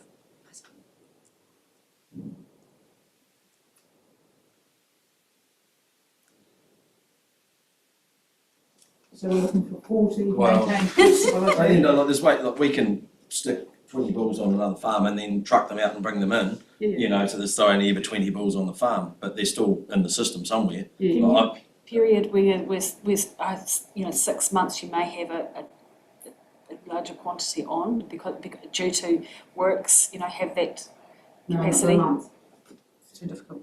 Because then that's restricting them even more. Less flexible. Doesn't really make COVID, any we difference wouldn't have thought of these things. Doesn't make any difference how long they are on the farm anyway, because it's restricted by the nutrient budget. So, yeah, it's about staying within our nutrient budget, so it's about juggling the, so what, Yeah, so it just needs to say, sorry, patience is never my virtue, up to 40 bulls. Yeah. But you know that there's consent conditions further down that you're going to have to get me to run a scenario and say, if I've got those stock on, how much do I need to reduce something else to make my numbers work? I don't know, is it are we overcomplicating this? No, just- We're not, So Jade, Lisa's trying to give you the flexibility, but you guys just realise you've got to operate within numerical limits in terms of losses, that's all. So therefore, would the same apply to the 265? Like, we can't control how many are heifers and how many are bulls. That's good luck at the end of the day. So if that's 300, if it happens to be 300 born, not 265 in that year, we've got to adjust other things around. Is that the same principle to stay within our nutrient budget? You have to get rid of some of them, so you only have 265 on the farm. Okay.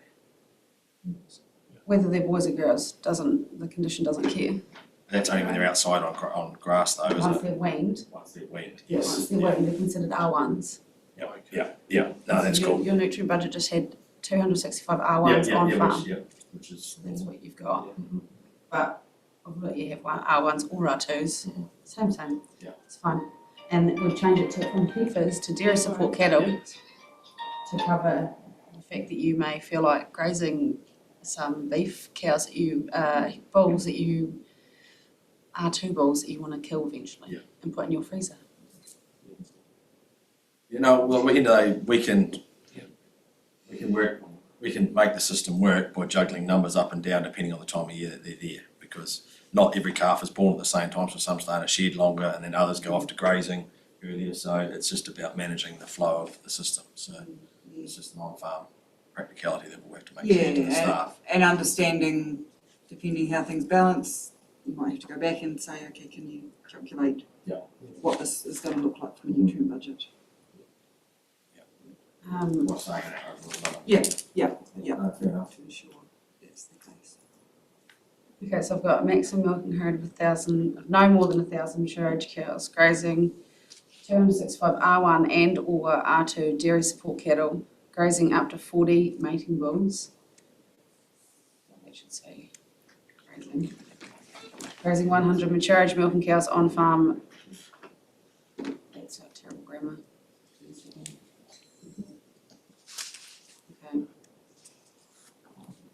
Grazing 100 mature age milk cows on farm between 1 June and 20 July. And intensive winter grazing on a maximum of 10 hectares.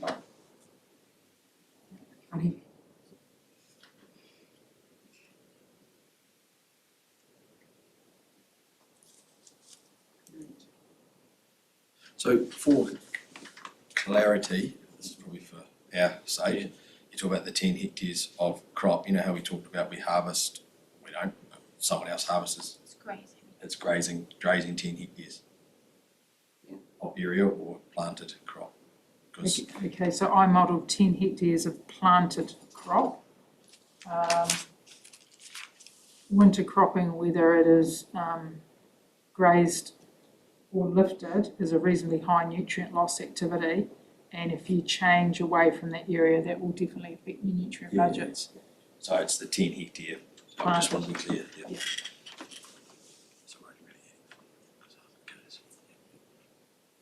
That works?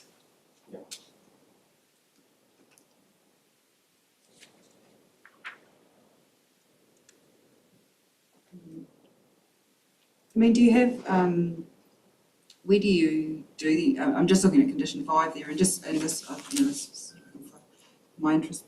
Where do you usually do the intensive winter grazing? I presume you moves around.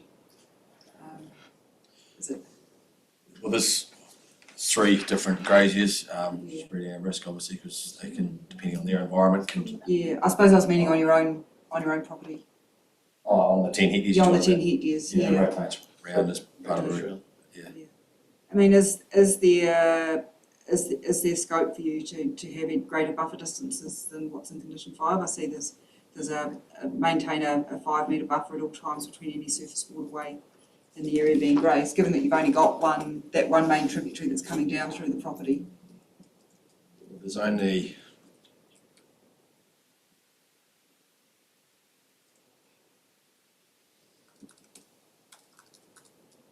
about 10 paddocks out of 70 or 80 paddocks that have a waterways near, so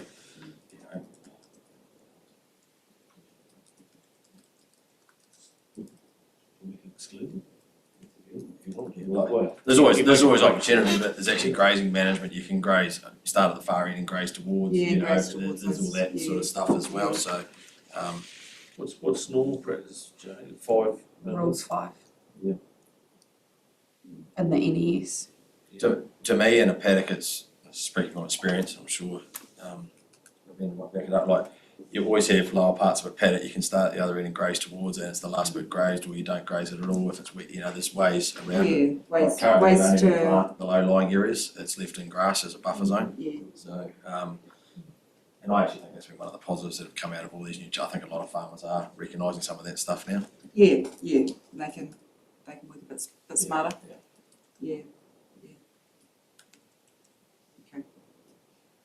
Yeah, I suppose I was just sort of thinking that that's the limit that's in the NESF, but where we've got overland flow as being the sort of the main risk to surface water here. So it's important mitigation. It is important mitigation.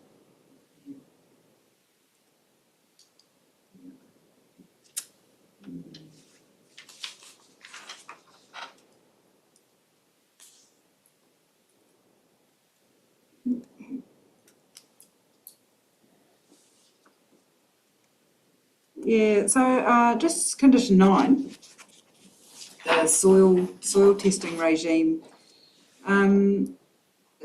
is I suppose a question. I mean, is that something that you're doing reasonably regularly anyway? I just see, you know, that condition's quite kind of loose.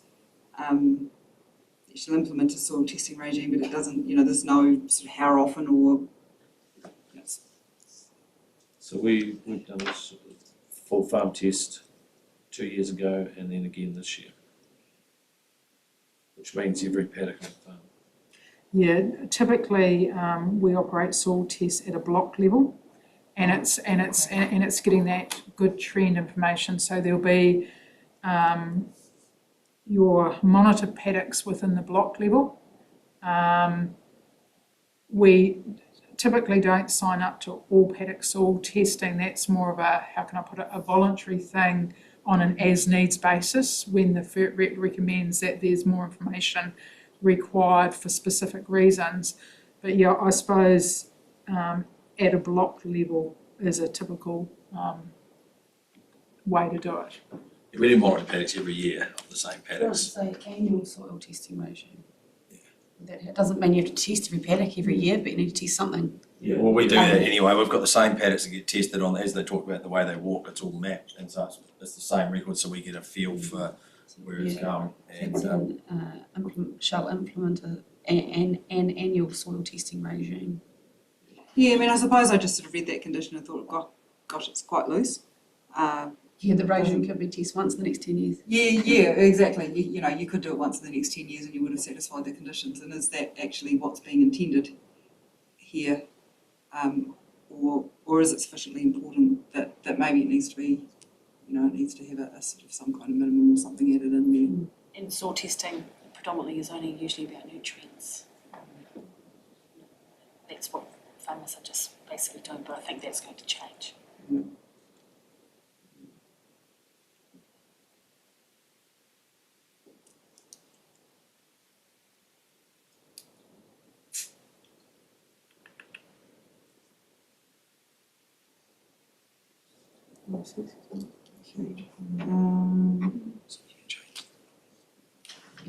Yeah, and so the Olsen P every 2 years, samples analysed with that, and I think we discussed that earlier as well. And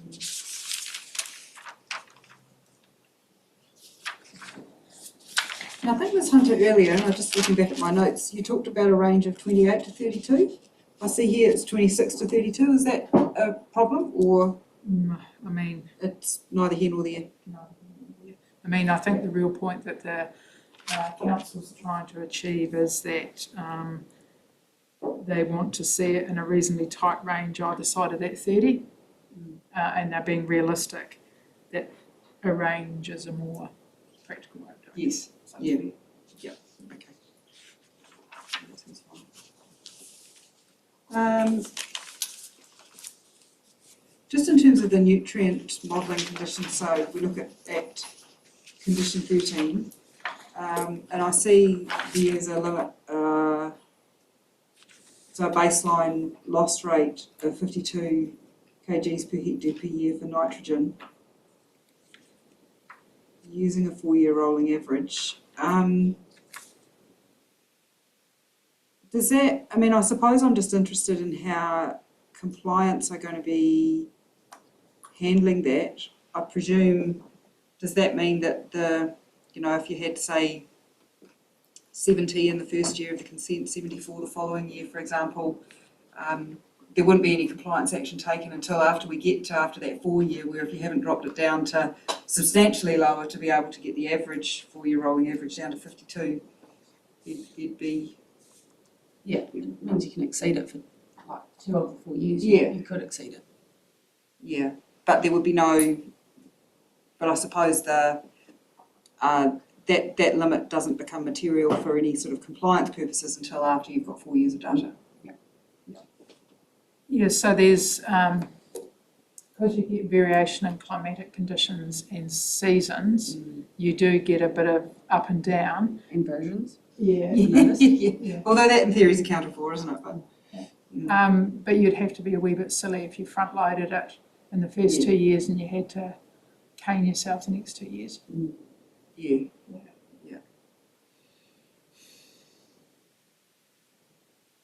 Yeah, my understanding that rolling average is pretty standard across the... Originally it was a 3-year rolling average, but somehow it morphed into a 4. Right. Because with the 3-year rolling average, you can only exceed it once. Yeah.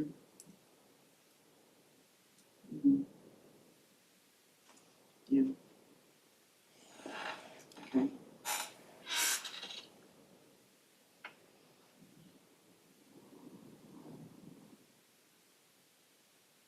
So that data will be provided annually. Yeah.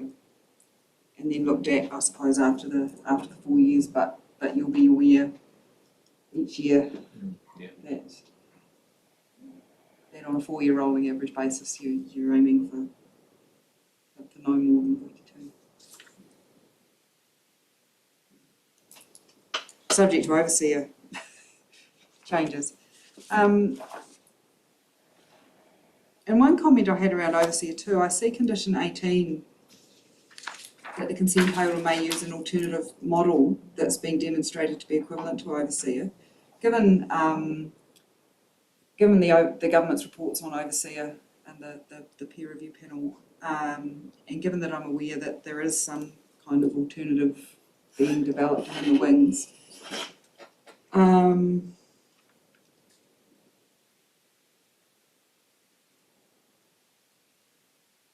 yeah. Is that condition requiring that evidence would be provided by the consent holder to the consent authority? I'm just thinking, if some decree comes down from the government that this is an appropriate method to use as an alternative to overseer, and the chief executive provided that you wouldn't be expecting every consent holder to come in and say under condition 18, here's the evidence, and everybody would be providing you with the government's report or recommendation of whatever panel's been developed to do that. Would that be the expectation under that condition, or would you be saying to consent holders, there's this other model, the chief executives approved it, therefore you feel free to use it? Yeah, I guess the way the consent conditions worded, it says consent holder may use an alternative model that has been demonstrated. Yeah.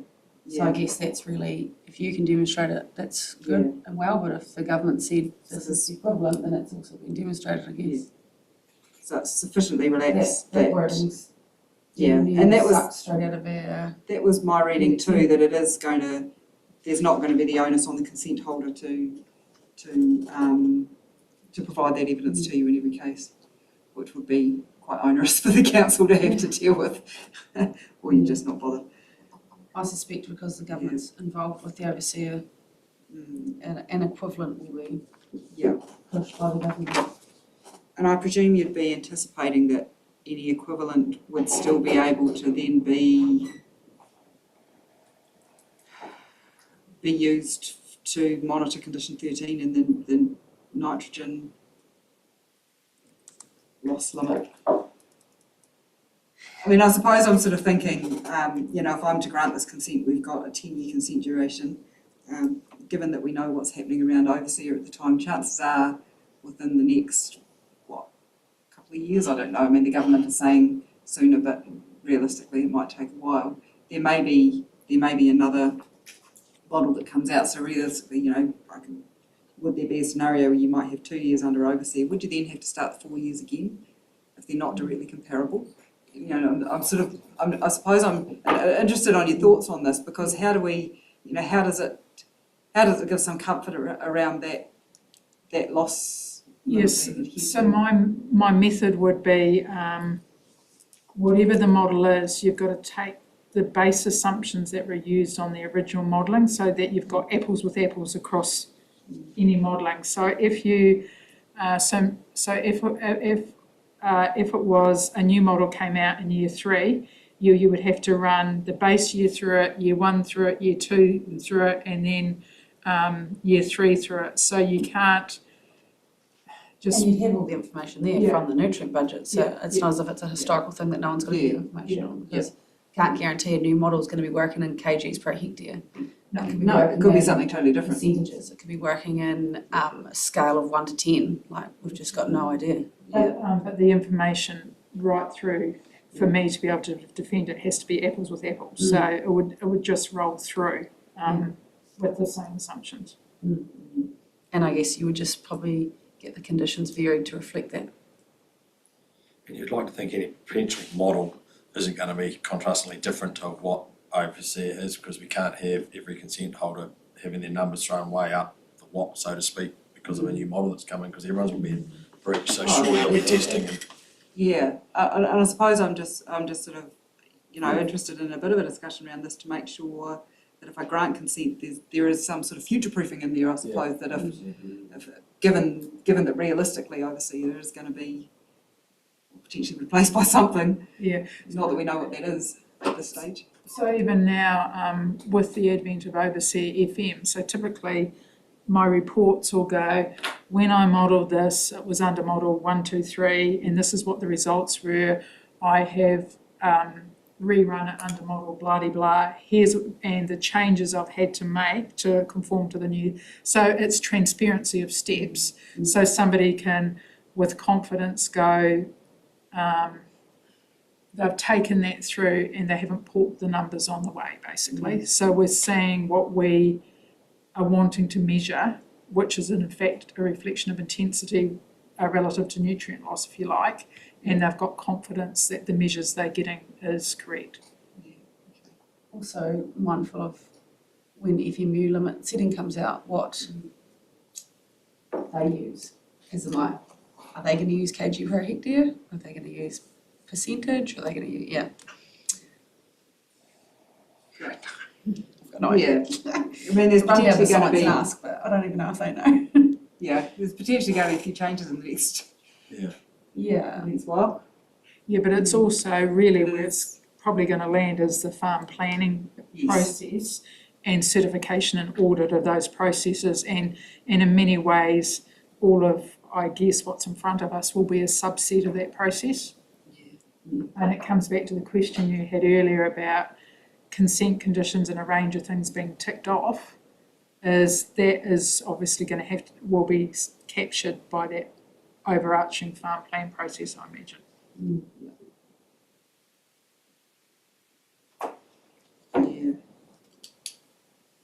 Okay. I mean, that's the thing. I mean, I think for the purposes here, we have to be working with what we've got, which at the moment is Overseer.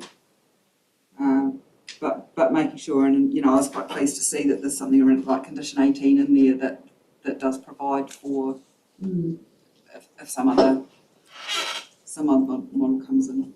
And there's the review condition at the end in case they'll make a review. Changes made. Yeah.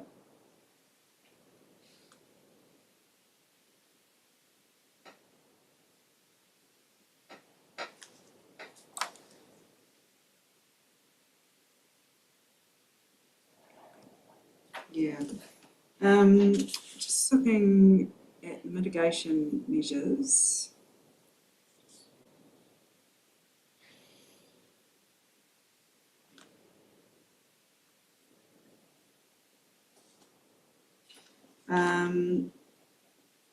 So condition 23 talks about the preparation, implementing, repairing and planting plan.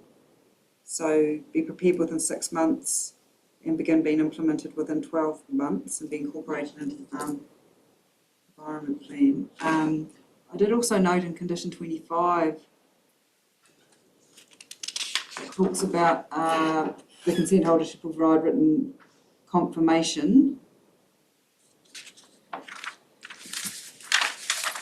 of the planting required annually until completion by 1st of June 2025. So there's an assumption in here that all that planting would be completed by 1st of June 2025. You're Yeah, we're aware of that. happy with that? It says include but not limited to these areas, so the theory behind that is if you plant all these areas, and that's great, perfect, and you confirm for us that they've been done as per condition 25, but then some die. Or there's a situation where it has to be replanted. Yeah. I did see somewhere else where it talked over the life of the consent. I think somewhere in where it was the application, somewhere I saw that. I just wanted to make sure that you're aware that that's there and that's something that you're able to achieve. And I think, given that the planting is pretty important to reduce nutrient losses, I think, So that we know the better. well, pretty much. Yes, yeah. We 100% agree. Great.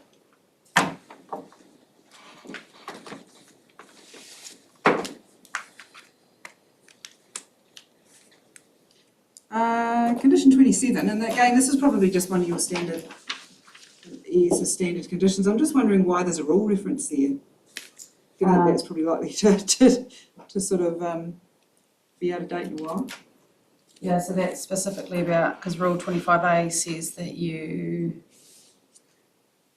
can cultivate up to 20 degrees for certain things. And then not for certain, 20A says don't cultivate over 20 degrees. Condition B talks about different, they're a little bit different. They're both permitted baselines, but they're a little bit different. Yeah.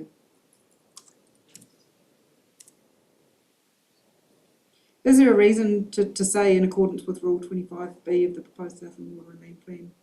Yeah, because B says that you can cultivate over 20 degrees if it's for pasture purposes, not from crop to crop, but it's from crop to pasture. Not that it matters because your farm's Well, flat. that's what I was wondering. It's flat. Is it actually?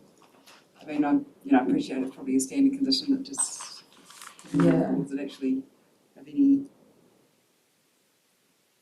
I guess I'd probably actually remove it. Probably not necessary.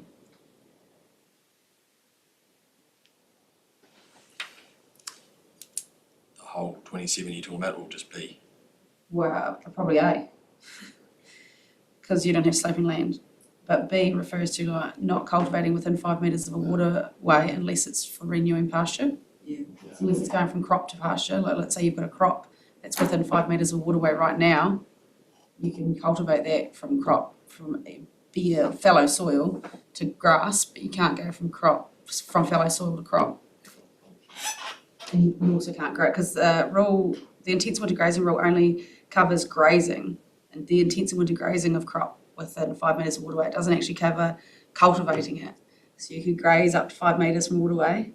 Come 1st of October, you can graze within 5 metres of waterway on crop. So that's what the rules allow. I could have cows on my muddy crop on the 1st of October right up against the waterway. Doesn't make sense. No, it doesn't. But you can do it. Why would you do that? Because it's out the definition of intensive winter grazing is from 1 May to 30th of September. Once you're outside that period, it's not considered intensive winter grazing, so you're not caught by the rule. So like summer turnips, you can graze those right up to the waterway. As long as you're not in it. Yeah, I'm not here to debate who's made the rules and stuff. So yeah, what it says like, I think those ones are changing. Are they changing at some time anyway?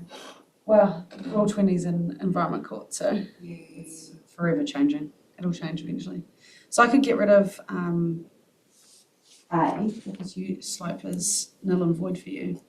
But I can leave it as consent holders shall cultivate no less than 5 metres from the outer edge of any surface water body or natural wetland, unless for the purpose of renewing or establishing pasture. You can get rid of in accordance with. So, sorry Jade, the way the rule's written there, are you saying we can plant the crop up the waterway as long as we don't graze it in that period? Is that essentially what you're saying? Not now you can't, but yes. Not with that condition, but if that condition wasn't there, then yes. That's why she wants that condition to be in. Yeah, So this is saying that you can cultivate, you can't cultivate within 5 metres of waterway unless it's for renewing pasture. Yeah. So you cannot physically put crop in the ground within 5 metres of waterway. So what do you define summer turnips as then? Is that not a crop? Yeah. You can't now. Someone else can though.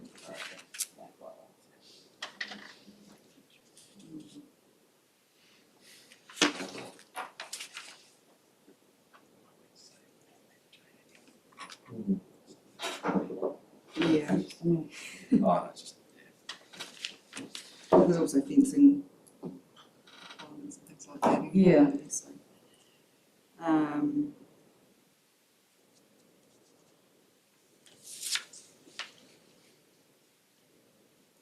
is it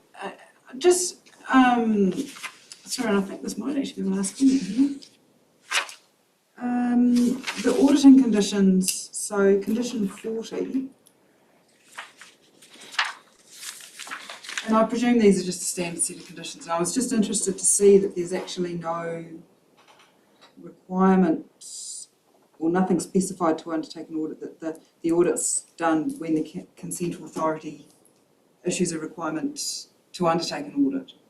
How is that actually dealt with within the council? I mean, does the council have a sort of a schedule, or is there a... Not as it currently stands, no. No, I mean, I'm just thinking, I mean, the FEMP's one of the key mitigations, one of the key management tools for the farm and updating that and that sort of thing. Surely audits against that are quite important. Yeah, we have a less experienced compliance team as it currently stands right now. So I suspect that once our plan's been through Environment Court, and some form of schedule will be created for, to keep on track of the auditing. Because as it stands now, only people that trigger Rule 20 need a FEMP. So it's not as if there's thousands of them out there. There's a very limited number. Yeah, I mean, I suppose I was looking at Rule 20 and it looked like, most dairy farms would need one. Would that be the case? But they're rolling Section 20A rights right now, Yeah. unless you physically trigger Rule 20. Yeah. Because of more cows or more land, a more dairy platform. If you're just a dairy farmer that's Yeah. renewing the status quo, discharge and water, you just say you've got Section 20A rights until the 20A rule's rights operative. and the rule's not operative yet, therefore. Then I we've do not got need a 6 FEMP. months. That's the majority of applicants that I come across are in the process of creating one. Yeah. But, no, they not all dairy farmers have them yet because of Section 20A rights.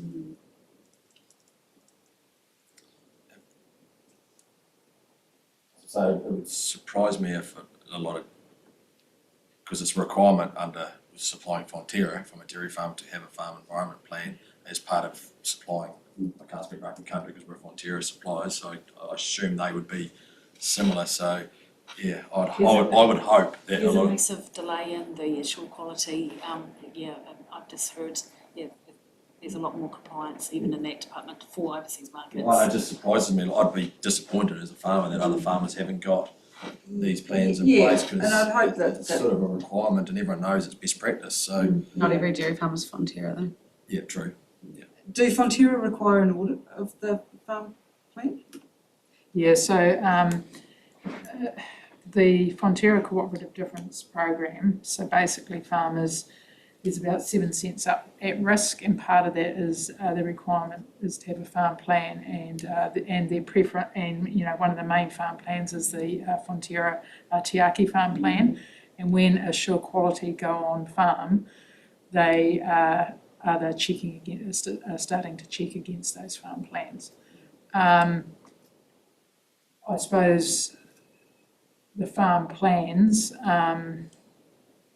unless it's been specifically updated to reflect a recent the mitigations in a recent consent are not always going to reflect that farm's specific consent conditions. But my understanding is Southland will be fairly much at the beginning of the queue for the government push on farm plans, and the reason for that is amount of intensive winter grazing is my understanding, unless they've changed their mind. And so the rollout of that is, I think, will be in the first half of 2023 on that. And of course, So not far away. the Rule 20 says the FEMP must be built and implemented in accordance with Appendix N, but I know for a fact Appendix N in Environment Court is going to look significantly different to what it looks like now. So again, difficult. Yeah, I suppose one of the, and I asked, one of my questions earlier was around compliance monitoring officers coming out onto the farm, whether they're looking, whether they're monitoring against the conditions. So what they're doing isn't looking at the FEMP, they're saying, does it exist or does it not exist in terms of the conditions, tick. But the actual, if there are things in the, there's a lot in the farm environment plan that's actually really important, and if there's not an audit, or if the requirement for an audit against the farm plan is reliant on the council directing it, is that adequate, I suppose, is my question. When it might not be something that the council sort of gets around to. Yeah, when we get there. A compliance officer going out on farm, I'm not a compliance officer, but I know they're looking at ground truthing conditions. It would be more of a compliance admin that would be seeing, paper versions of things, so FEMPs and the conditions that say, take date stamped photos and written confirmation that you've done A, B, and C and send them in. It's a compliance admin that is seeing those things and taking them off. So, just like PIC forms and water take forms and stuff. An actual dairy monitoring compliance officer is looking at, conditions they can ground truth. We went off top here. I've sort of been involved in some of the discussions from an industry-wide perspective, and I think where they lean to this, they know they can't load more work on councils and stuff around this auditing. I think it'll be like I think that the discussions that we've been having have been around if you're a good citizen, you're doing all the right things, you might be on a 3-year thing, but if you're constantly, doing the wrong thing, you might get a 12-month thing, because people know who that is. So let's focus on the ones, rather than penalising the ones who are doing a good job and doing what they can for the environment and behaving responsibly. It'll target those that need to step up. So who would, in your understanding, if the council directed an audit to occur, who would undertake that? Would that be someone from the council, or would that be an independent accredited person come out and audit against it? I suspect they would commission an independent auditor. Yeah. Probably not the person that's created the FEMP. Well, no, that wouldn't necessarily make sense. Because that would then come in line with what the freshwater farm plans within the NES say as well. Well, when it comes to their certifying and auditing as well. Yeah. The certifier and auditor must be different and not of the same person that's created the freshwater farm plan. And there's a lot of specific regulations around that. Yeah, I know. I suppose I'm looking at this partly sort of from. I've dealt a lot with farming land use consents in Canterbury, and there's a schedule of auditing. There's accredited auditors, and depending whether what sort of grade you get from your previous audit dictates how when your next one is. So if you do really well, it's like, you don't have to come back for 3-4 years. If you don't do so well, it's like, you might have to get an audit in 12 months. That kind of thing. If you fail.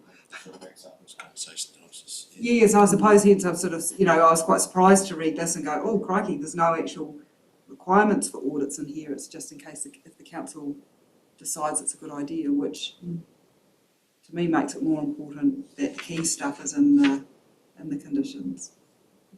But you know, would it be a good idea? I mean, would it be something that you'd be happy with if you had an audit every couple of years or something like that? You know, you could probably. Because short qualities in our field is every 3 years. Right. Okay. Yeah, well, short quality. So that would be happening anyway. Yeah, short quality has been in board with us last year.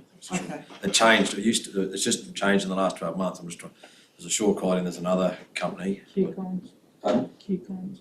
So which way about who's doing it now? What company? One got sacked by the government basically, and the new one got I replaced. think the short quality lost all their dairy monitoring. Yeah. So and the new one's just come in. So we've just had our first one, and that's the. So would that be against your, when they come in next time for Fonterra, would that be against the FEMP under this consent?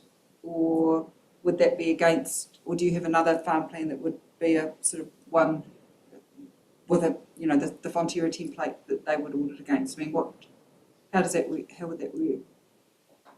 I'm assuming it's Fonterra engaging with the, is that right? Yeah, Fonterra's the engaging. Fonterra ones are a little bit, have different drivers behind them. So what they have is a range of industry good practice. So they're not really targeted, so they make sure they cover regulation and compliance, but they're targeting more at the good practice end. So they basically go on farm and they have a series of questions with drop down boxes, and if you answer no to that drop down box, bang, that goes into your farm plan as an action. So it's not really regulation linked, but they should be picking up on your consent requirements as well.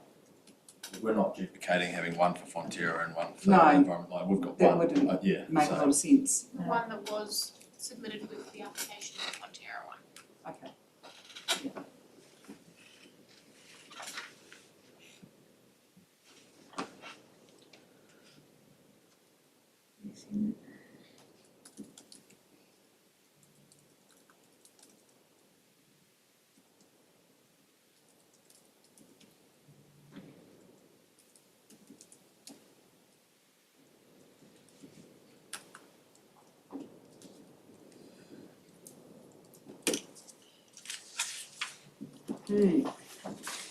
That was actually, just double check here, I think that would have been my last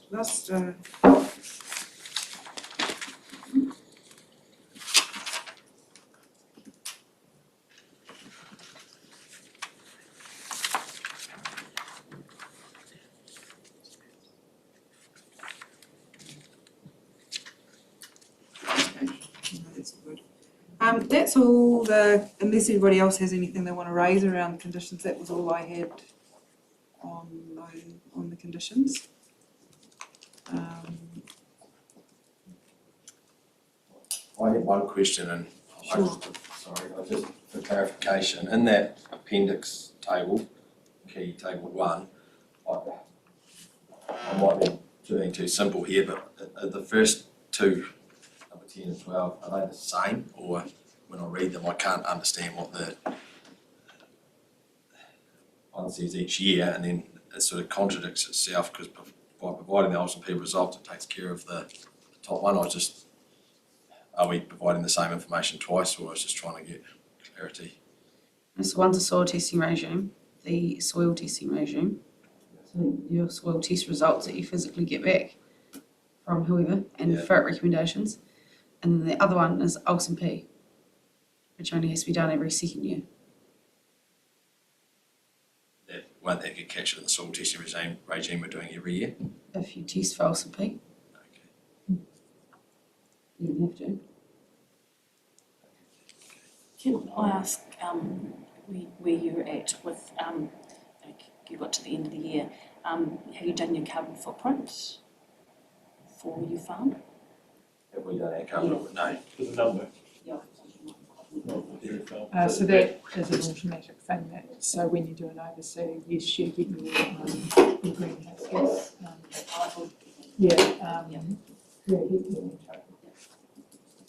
So it's automatic. As of today kind of thing. So each time you do it, Yeah.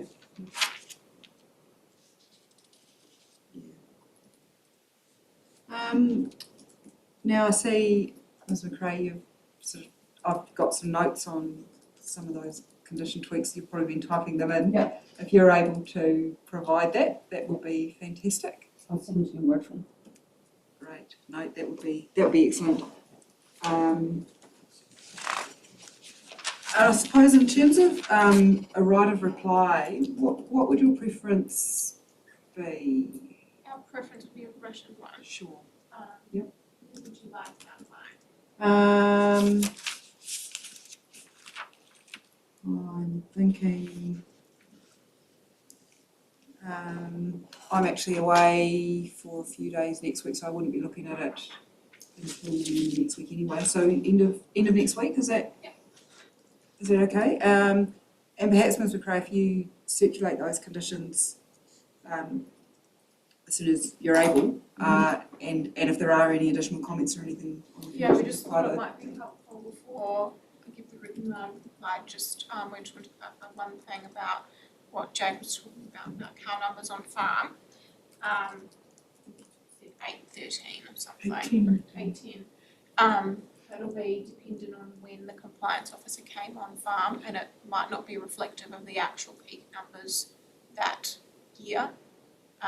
Depending on what time of the year they came, there might have been more previously. Miranda does have all of the numbers. Well, I just looked at the 1920, and apologies, Jade, I can't remember what years you said when you mentioned 18 cows, but I had the maximum peak milked in the 1920 season of 863.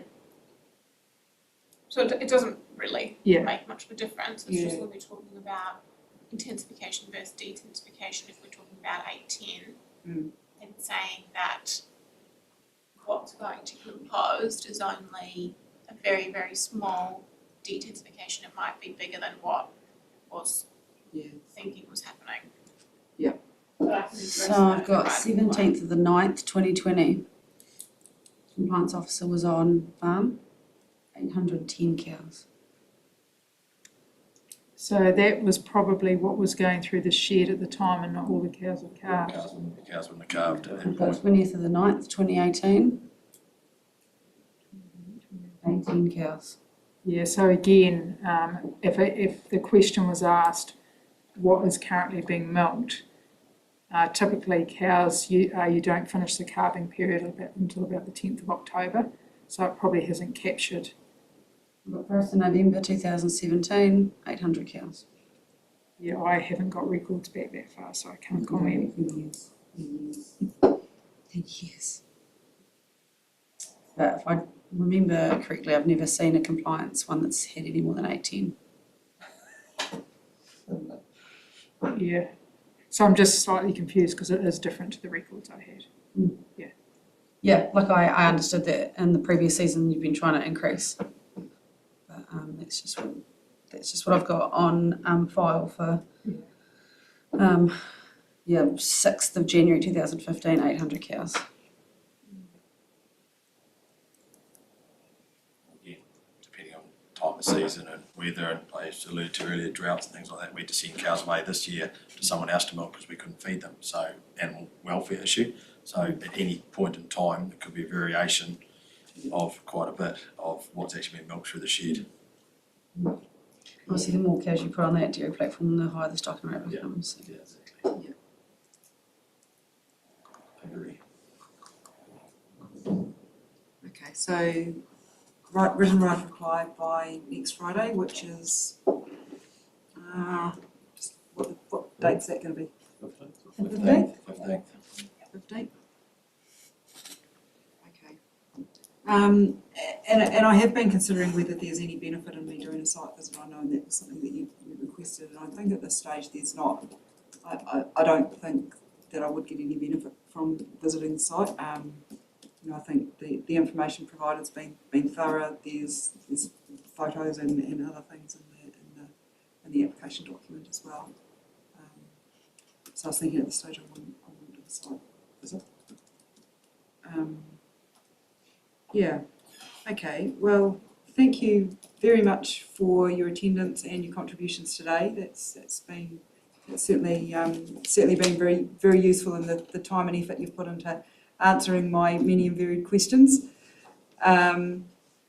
And I'll adjourn the hearing at this stage and await the right of reply next Friday. And consent conditions. Consent conditions sometime, right? Well, I was thinking, Ms McRae, if you can provide those conditions, circulate those conditions, and then maybe they can be included in the right of reply with any comments that you have on them. I'll send you a copy of my summary as well. Yes, yes, please. In case I've got some holes in my notes. You won't have that talk too fast. I had to write fast. Don't talk too fast. Slow down. Thank you very much for that. That's a problem for you. Must love that right there.